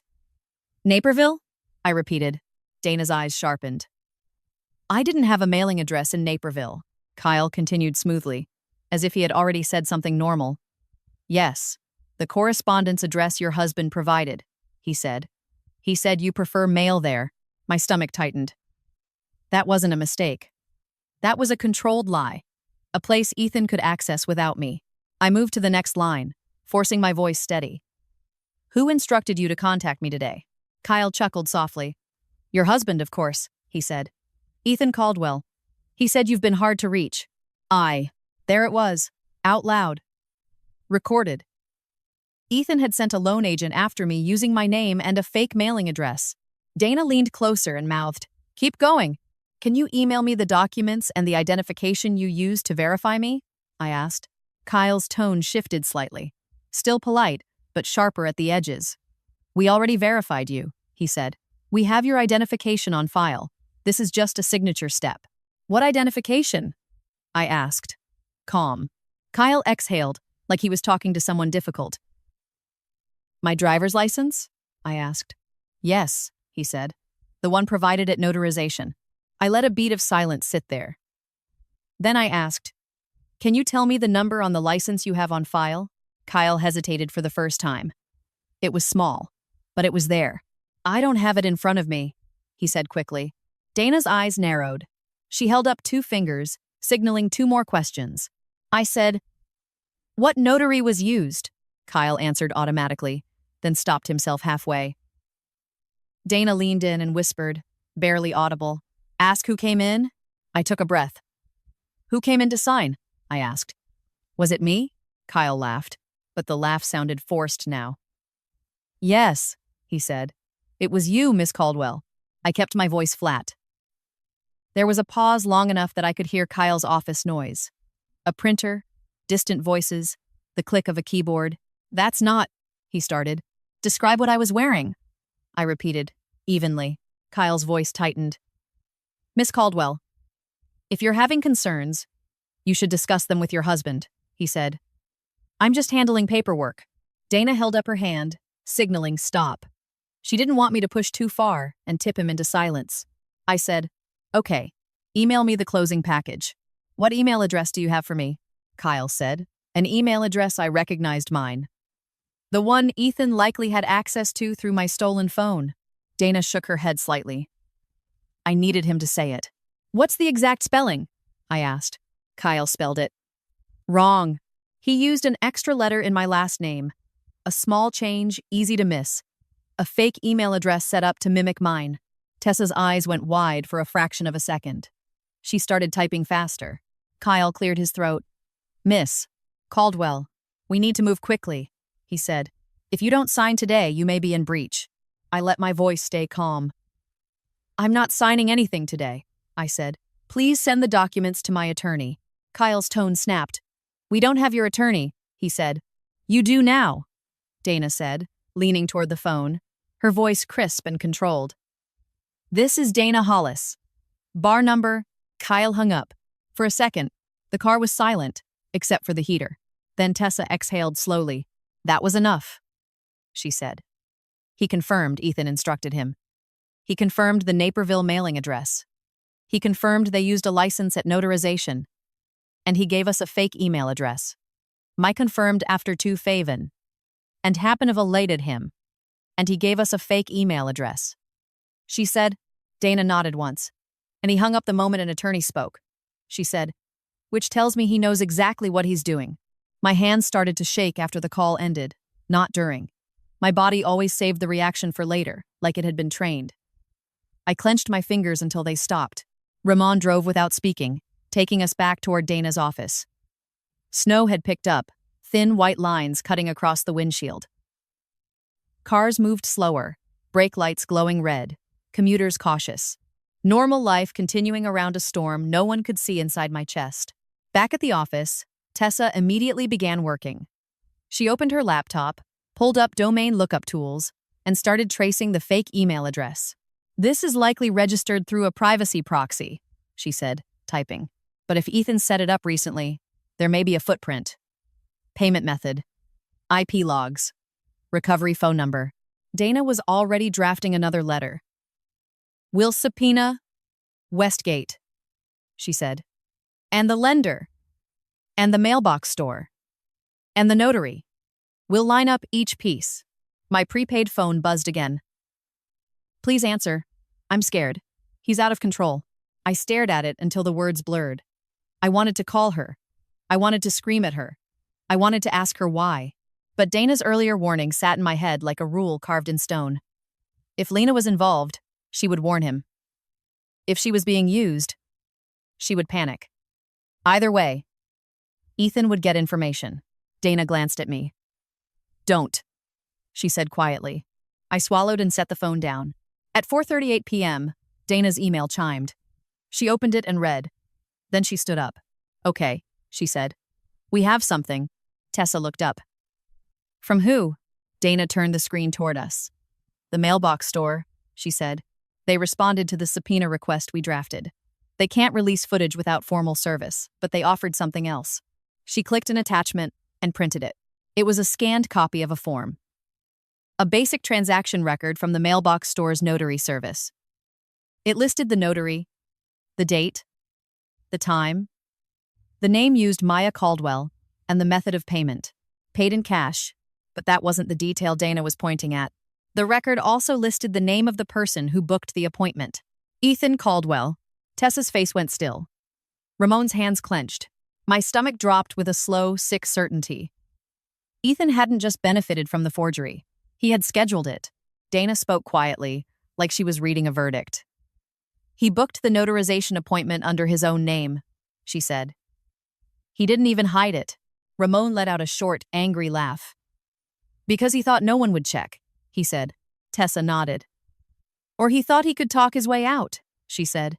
"Or intimidate his way out." Dana set the paper down carefully. "This," she said, "is what we call a clean connection." I stared at Ethan's name on the form. It looked too ordinary to be attached to something so destructive. Ethan Caldwell. My husband. The man who once brought me coffee in bed and promised we would build a life. The man who left me in a dark lot to file a lien in my name. The man who tried to take guardianship of my mother like she was a resource. Dana picked up her phone and called Det. Harris. She spoke calmly, gave him the update, and told him we had a direct link between Ethan and the fraudulent notarization appointment. While she talked, Tessa's laptop beeped. She turned it toward Dana. "I found the fake email domain registration," she said. "It was created 3 weeks ago. Recovery phone number ends in 44. My heart thumped. I knew that number. Ethan's old work line, the one he kept even after upgrading everything else because it's tied to contacts. Dana's eyes sharpened. "Print it," she said. Tessa printed the registration record and circled the recovery number with a pen. She didn't need to label it. We all knew. Ramon shook his head slowly. "He didn't just do this overnight," he said. "He built it." I felt something heavy settle in my chest. 3 weeks ago. That meant Ethan had been planning this while we were still eating dinner together.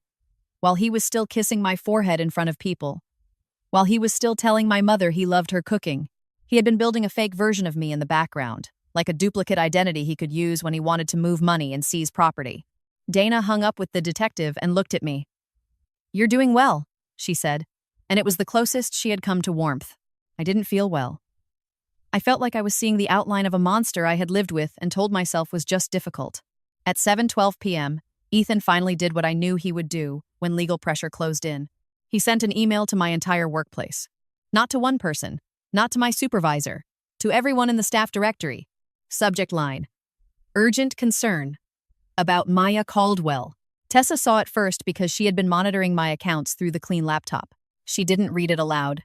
She just handed the screen to Dana. Dana's face tightened for the first time since I met her. "He's retaliating," she said. My stomach dropped. "What did he say?" I asked. Dana scrolled slowly, then looked at me. "He's claiming you're unstable," she said. "He's claiming you disappeared and may be a danger to yourself and others. He's asking them to report any contact." Ramon's voice went low. "He's trying to ruin her job," he said. Dana's eyes stayed on the screen. "He's trying to control the narrative," she said. "And he just made it public."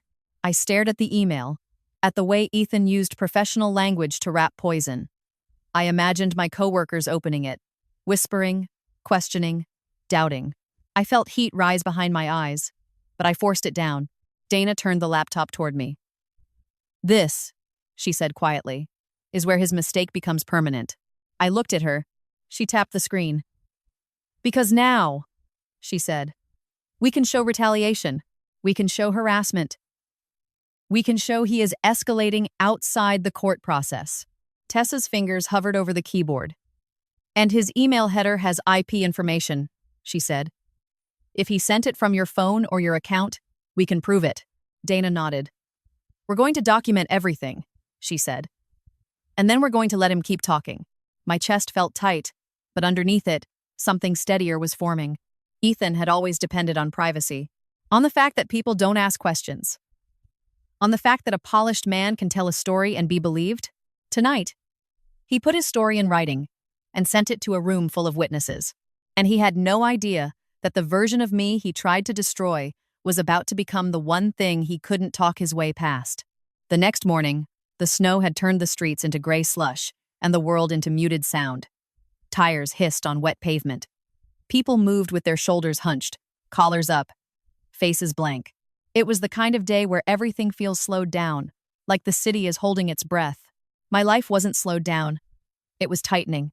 Dana had been awake before sunrise. When I walked into her office at 7:30 a.m., she already had 3 printouts of Ethan's workplace email with the full headers displayed, a draft motion for contempt, and a list of names and phone numbers on a yellow pad. Tessa sat at the small conference table with her laptop open and a half-empty cup of coffee beside it. She looked like she had been staring at code and timestamps for hours. We traced the email, Tessa said before I even sat down. It was sent from Ethan's office IP address, not yours.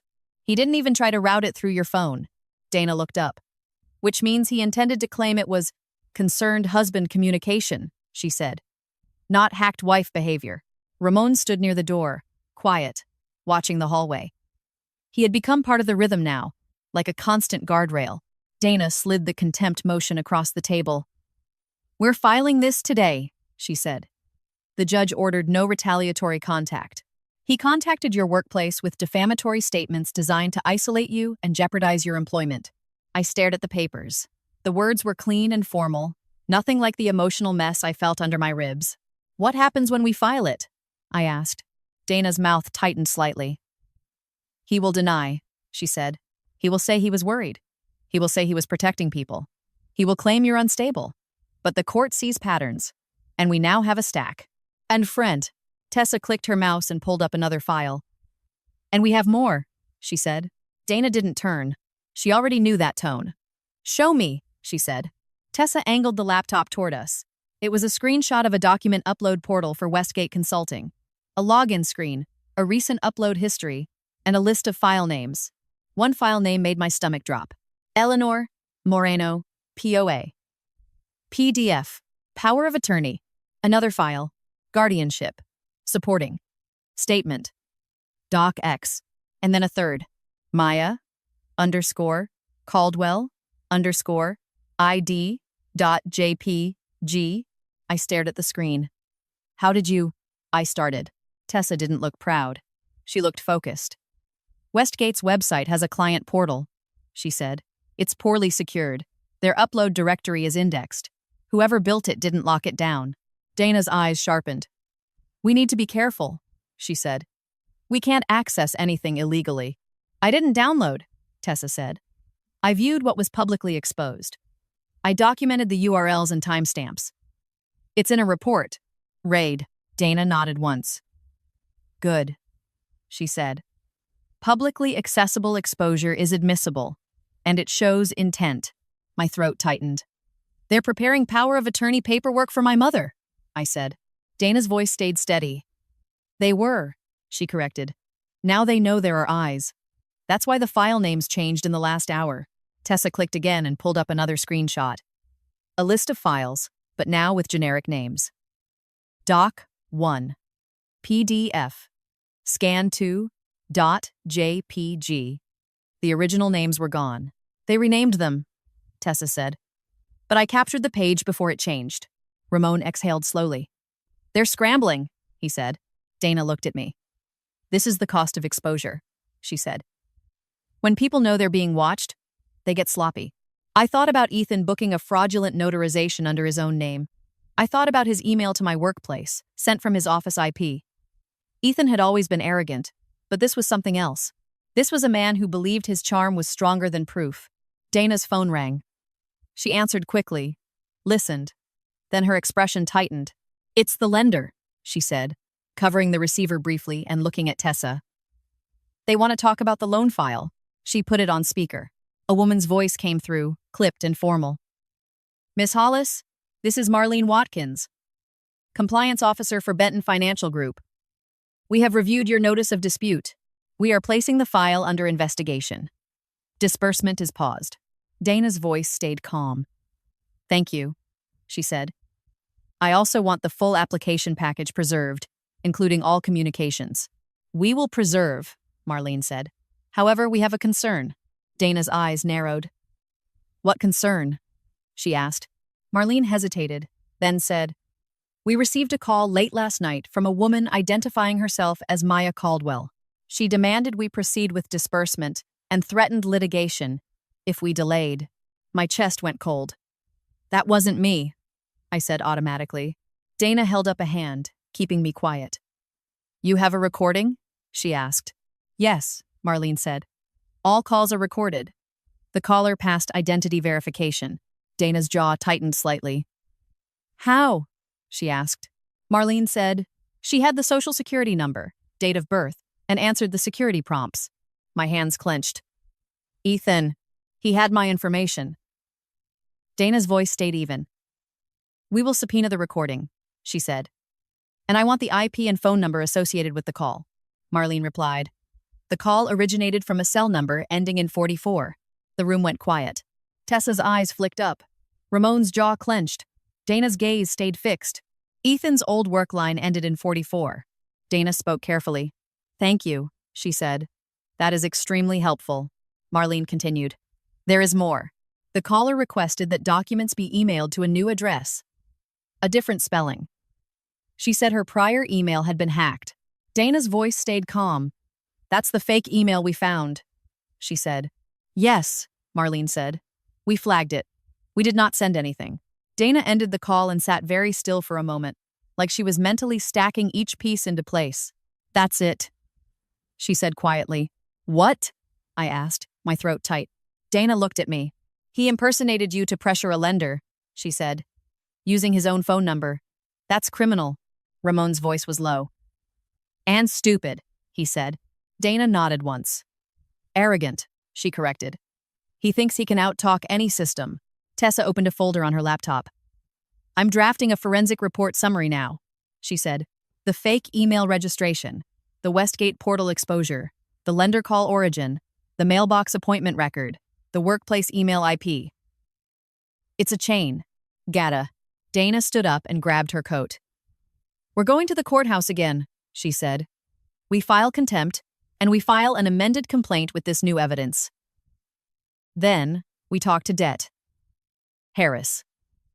Today, my heart pounded, not with fear now, but with something harder and hotter. Ethan had escalated so fast he had started leaving fingerprints everywhere. We walked into the courthouse late morning with snow melting on our coats. The hallways smelled like wet fabric and paper. People glanced at us, but no one knew what we carried in those folders. No one knew how close Ethan's polished life was to a collapse. Dana filed the contempt motion at the clerk's window. Tessa handed over exhibits labeled with dates and times. The clerk stamped pages without looking up. Then Dana made a call to Det. Harris from the hallway and spoke in a low, crisp voice. "We have recorded call origin evidence showing Mr. Caldwell impersonated my client to pressure the lender," she said. "We also have documentation linking him to the fraudulent notarization appointment and a publicly exposed portal showing attempted POA documents for the client's mother." She listened, then nodded. "Yes, today." We drove straight to the police station. Harris met us in a small interview room, and this time he looked more awake, more focused, like the case had shifted from messy domestic to clean fraud. Dana laid the new evidence on the table. Tessa explained the IP logs and the phone number match. Ramon sat quietly, arms crossed. Harris listened, then leaned back and exhaled. "He used his own number," he said, almost to himself. Dana didn't smile. "He believed he was untouchable," she said. Harris looked at me. "Miss Caldwell," he said, "this helps. A lot. Because it shows not just forged paperwork, but active impersonation and attempted financial manipulation. What happens now? I asked. Harris's voice stayed measured. We request warrants for communications and records, he said. We contact the lender officially. We interview the notary. We subpoena the mailbox store footage. My stomach tightened. Will you arrest him? I asked. Harris didn't promise what he couldn't guarantee. We move fast, he said. If he continues, he increases his own risk. Dana leaned forward. He will continue, she said quietly. He cannot help himself. Harris nodded slowly. Then he's going to make it easy, he said. When we left the station, my prepaid phone buzzed again. A message from Ethan. I know what you're doing. You can't win this. You need me. I stared at the words, then felt something shift, clean and cold. He still believed I needed him. He still believed he was the center of my life, the author of my story. He didn't understand that every time he tried to pull me back, he was tightening the evidence around his own throat. And somewhere behind all of this, beneath the lien and the fake ID and the emails and the guardianship petition, a bigger truth was forming. Ethan hadn't just used my name to get a loan. He had been using my name as a shield for everything else he didn't want traced back to him. And now, with detectives pulling records and compliance officers preserving calls and a judge watching his contempt, that shield was cracking. Whatever he thought he was hiding behind my identity was about to be exposed. And when it was, it wouldn't just collapse my marriage. It would collapse his entire life. The first time I saw Ethan in handcuffs, it wasn't on television, and it wasn't in some dramatic hallway scene where people turned to stare. It was in a small conference room at the police station, through a narrow window and a door, while a detective read him his rights, like it was routine. I was there because debt. Harris wanted me to identify one thing: the phone number ending in 44. Ethan's old work line. The same number tied to the fake email recovery. The same number tied to the recorded call to the lender, where someone pretending to be me demanded disbursement. Harris didn't ask me to gloat. He didn't ask me to describe my feelings. He asked me to confirm facts. I confirmed them. Ethan sat in a chair with his shoulders squared, still trying to look like a man in control. His suit was wrinkled at the elbows. His hair was neat in a way that looked obsessive now, like he had tried to fix his appearance because he couldn't fix what was happening. When the detective stepped out, Ethan turned his head slightly and saw me through the glass. For a moment, the performance dropped. His eyes flicked over my face like he was searching for the old version of me, the one who would shrink and apologize and reach for him even when he was hurting me. When he didn't find her, his mouth tightened. He leaned toward the officer and said something I couldn't hear. The officer didn't react. Dana stood beside me in the hallway with her arms folded. Do not go in there, she said quietly, as if she could read my thoughts. I'm not, I said. I meant it. I didn't want a private conversation with Ethan. I wanted the kind of conversation where every word was recorded and every lie came with a consequence. That happened faster than I expected. Not because the system is always fast, but because Ethan couldn't stop himself from making it easier. After the lender produced the recorded call, after the mailbox store footage was subpoenaed, after the notary's log was obtained, the story stopped being a domestic dispute and became a file with a clear timeline. The video from the mailbox store showed a woman using my name, holding a laminated ID with my face swapped for someone else's. She wasn't alone. Ethan was there, half out of frame at first, then visible when he leaned in to speak to the clerk. He wore the same winter coat he'd worn to my mother's house. His mouth moved. The clerk nodded. The notary stamped. The woman signed. Ethan paid in cash. The camera angle wasn't perfect, but it didn't need to be. He wasn't a shadow.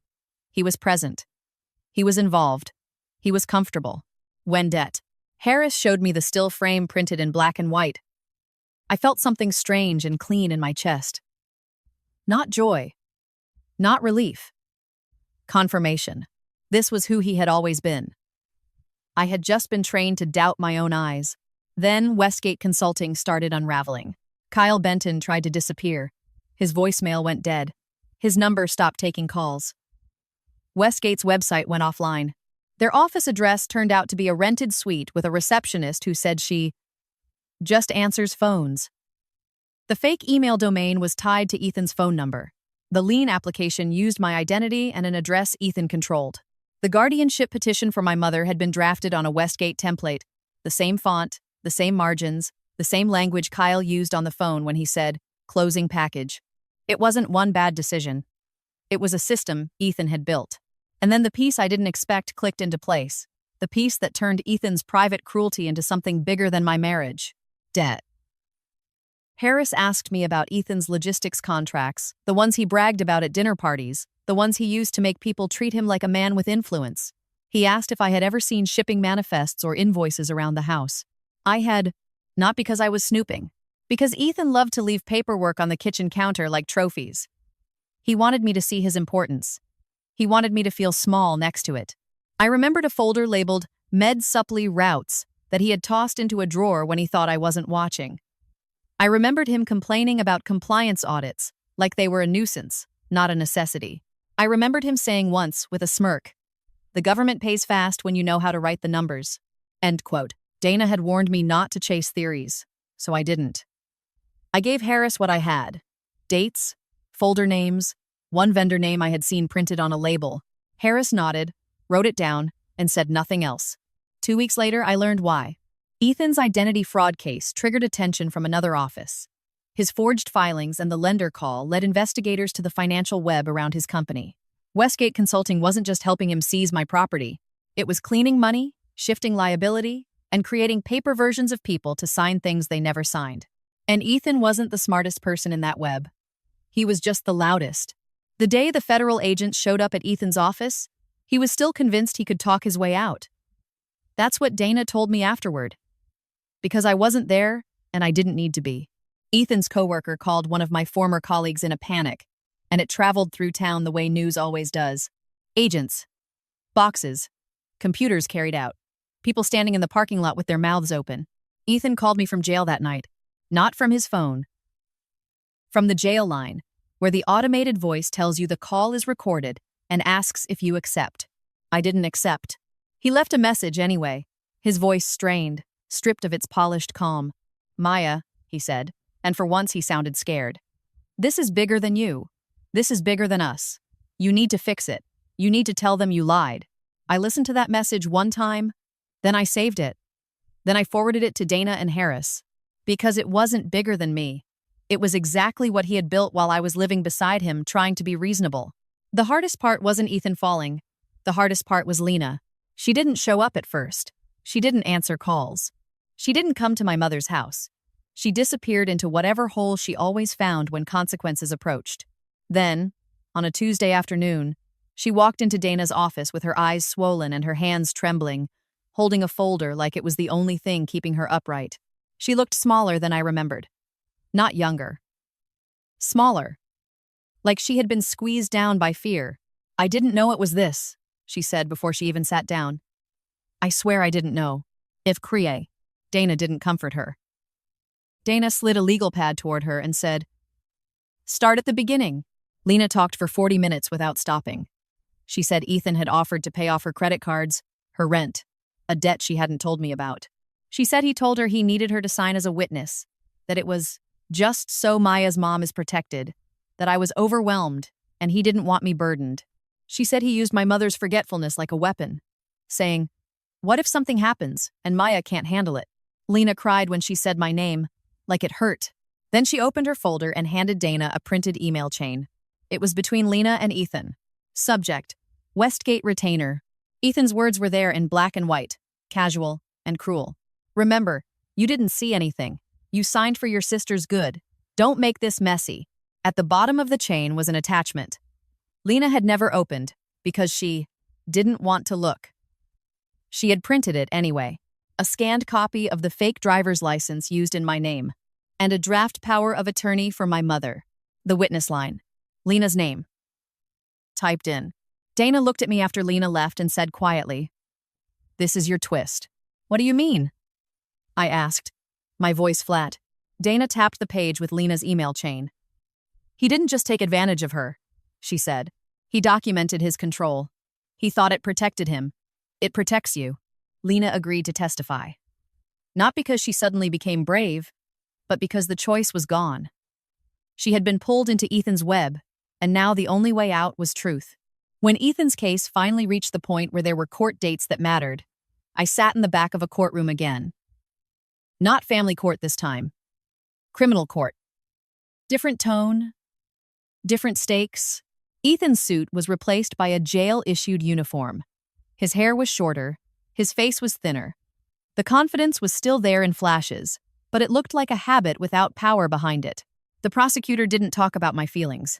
The prosecutor talked about the timeline, the forged deed, the lien, the lender call, the fake email, the mailbox footage, the notary log, the guardianship filing, the workplace email retaliation, the attempt to pressure my mother into signing paperwork, a pattern, a design, a man using identity, documents, and intimidation to control outcomes.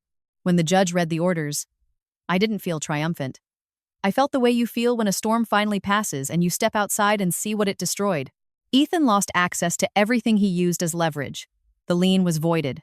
The fraudulent filings were reversed. The guardianship petition was dismissed with language that made it clear the court saw what he had tried to do. The criminal case moved forward with charges that didn't depend on my marriage ending. The divorce itself became almost quiet after that. Paperwork, court appearances, orders. He couldn't posture when the record was thick. A month after the final ruling, I walked through the storage property in Cicero with a locksmith and a court order in my hand. The metal doors were cold to the touch. The air smelled like dust and old cardboard. It wasn't glamorous. It wasn't a prize. It was my father's work, still standing. I found the unit Ethan used as his private workspace. Inside, behind a file cabinet, taped under a drawer, was a small envelope with cash and a list of phone numbers written in Ethan's handwriting. One of them ended in 44. I didn't keep the envelope. I handed it to Dana and Harris because I had learned something that saved me. If you want clean justice, you don't pocket dirty evidence. 6 months later, the storage property looked different. Not renovated into something flashy. Not sold off for profit. It had new signage, a clean front office, and a small room with chairs and a coffee station. I partnered with a local legal aid nonprofit and a credit counseling group. Once a week, people came in carrying folders, looking tired, looking ashamed, looking like I used to feel when a card got declined and someone told me it was my fault. They sat down, and we talked about the practical pieces first. Banking, credit freezes, paper trails, court orders, how to document without spiraling, how to leave without begging. The first day we opened, an older woman came in with her hands shaking and said, "I don't want revenge. I just want the truth to count." I nodded and told her, "It can." Sometimes, late at night, I still remember the sound of that loading dock door slamming in the wind. I remember the buzzing light. I remember the moment Ethan drove away, certain he had taught me a lesson. He did teach me something. He taught me exactly what kind of man he was when he thought there was no price to pay. And the last thing he ever expected was that the life he built on control would collapse. Not because I fought him with anger, but because I learned how to turn his paperwork, his words, and his arrogance into a record he couldn't escape.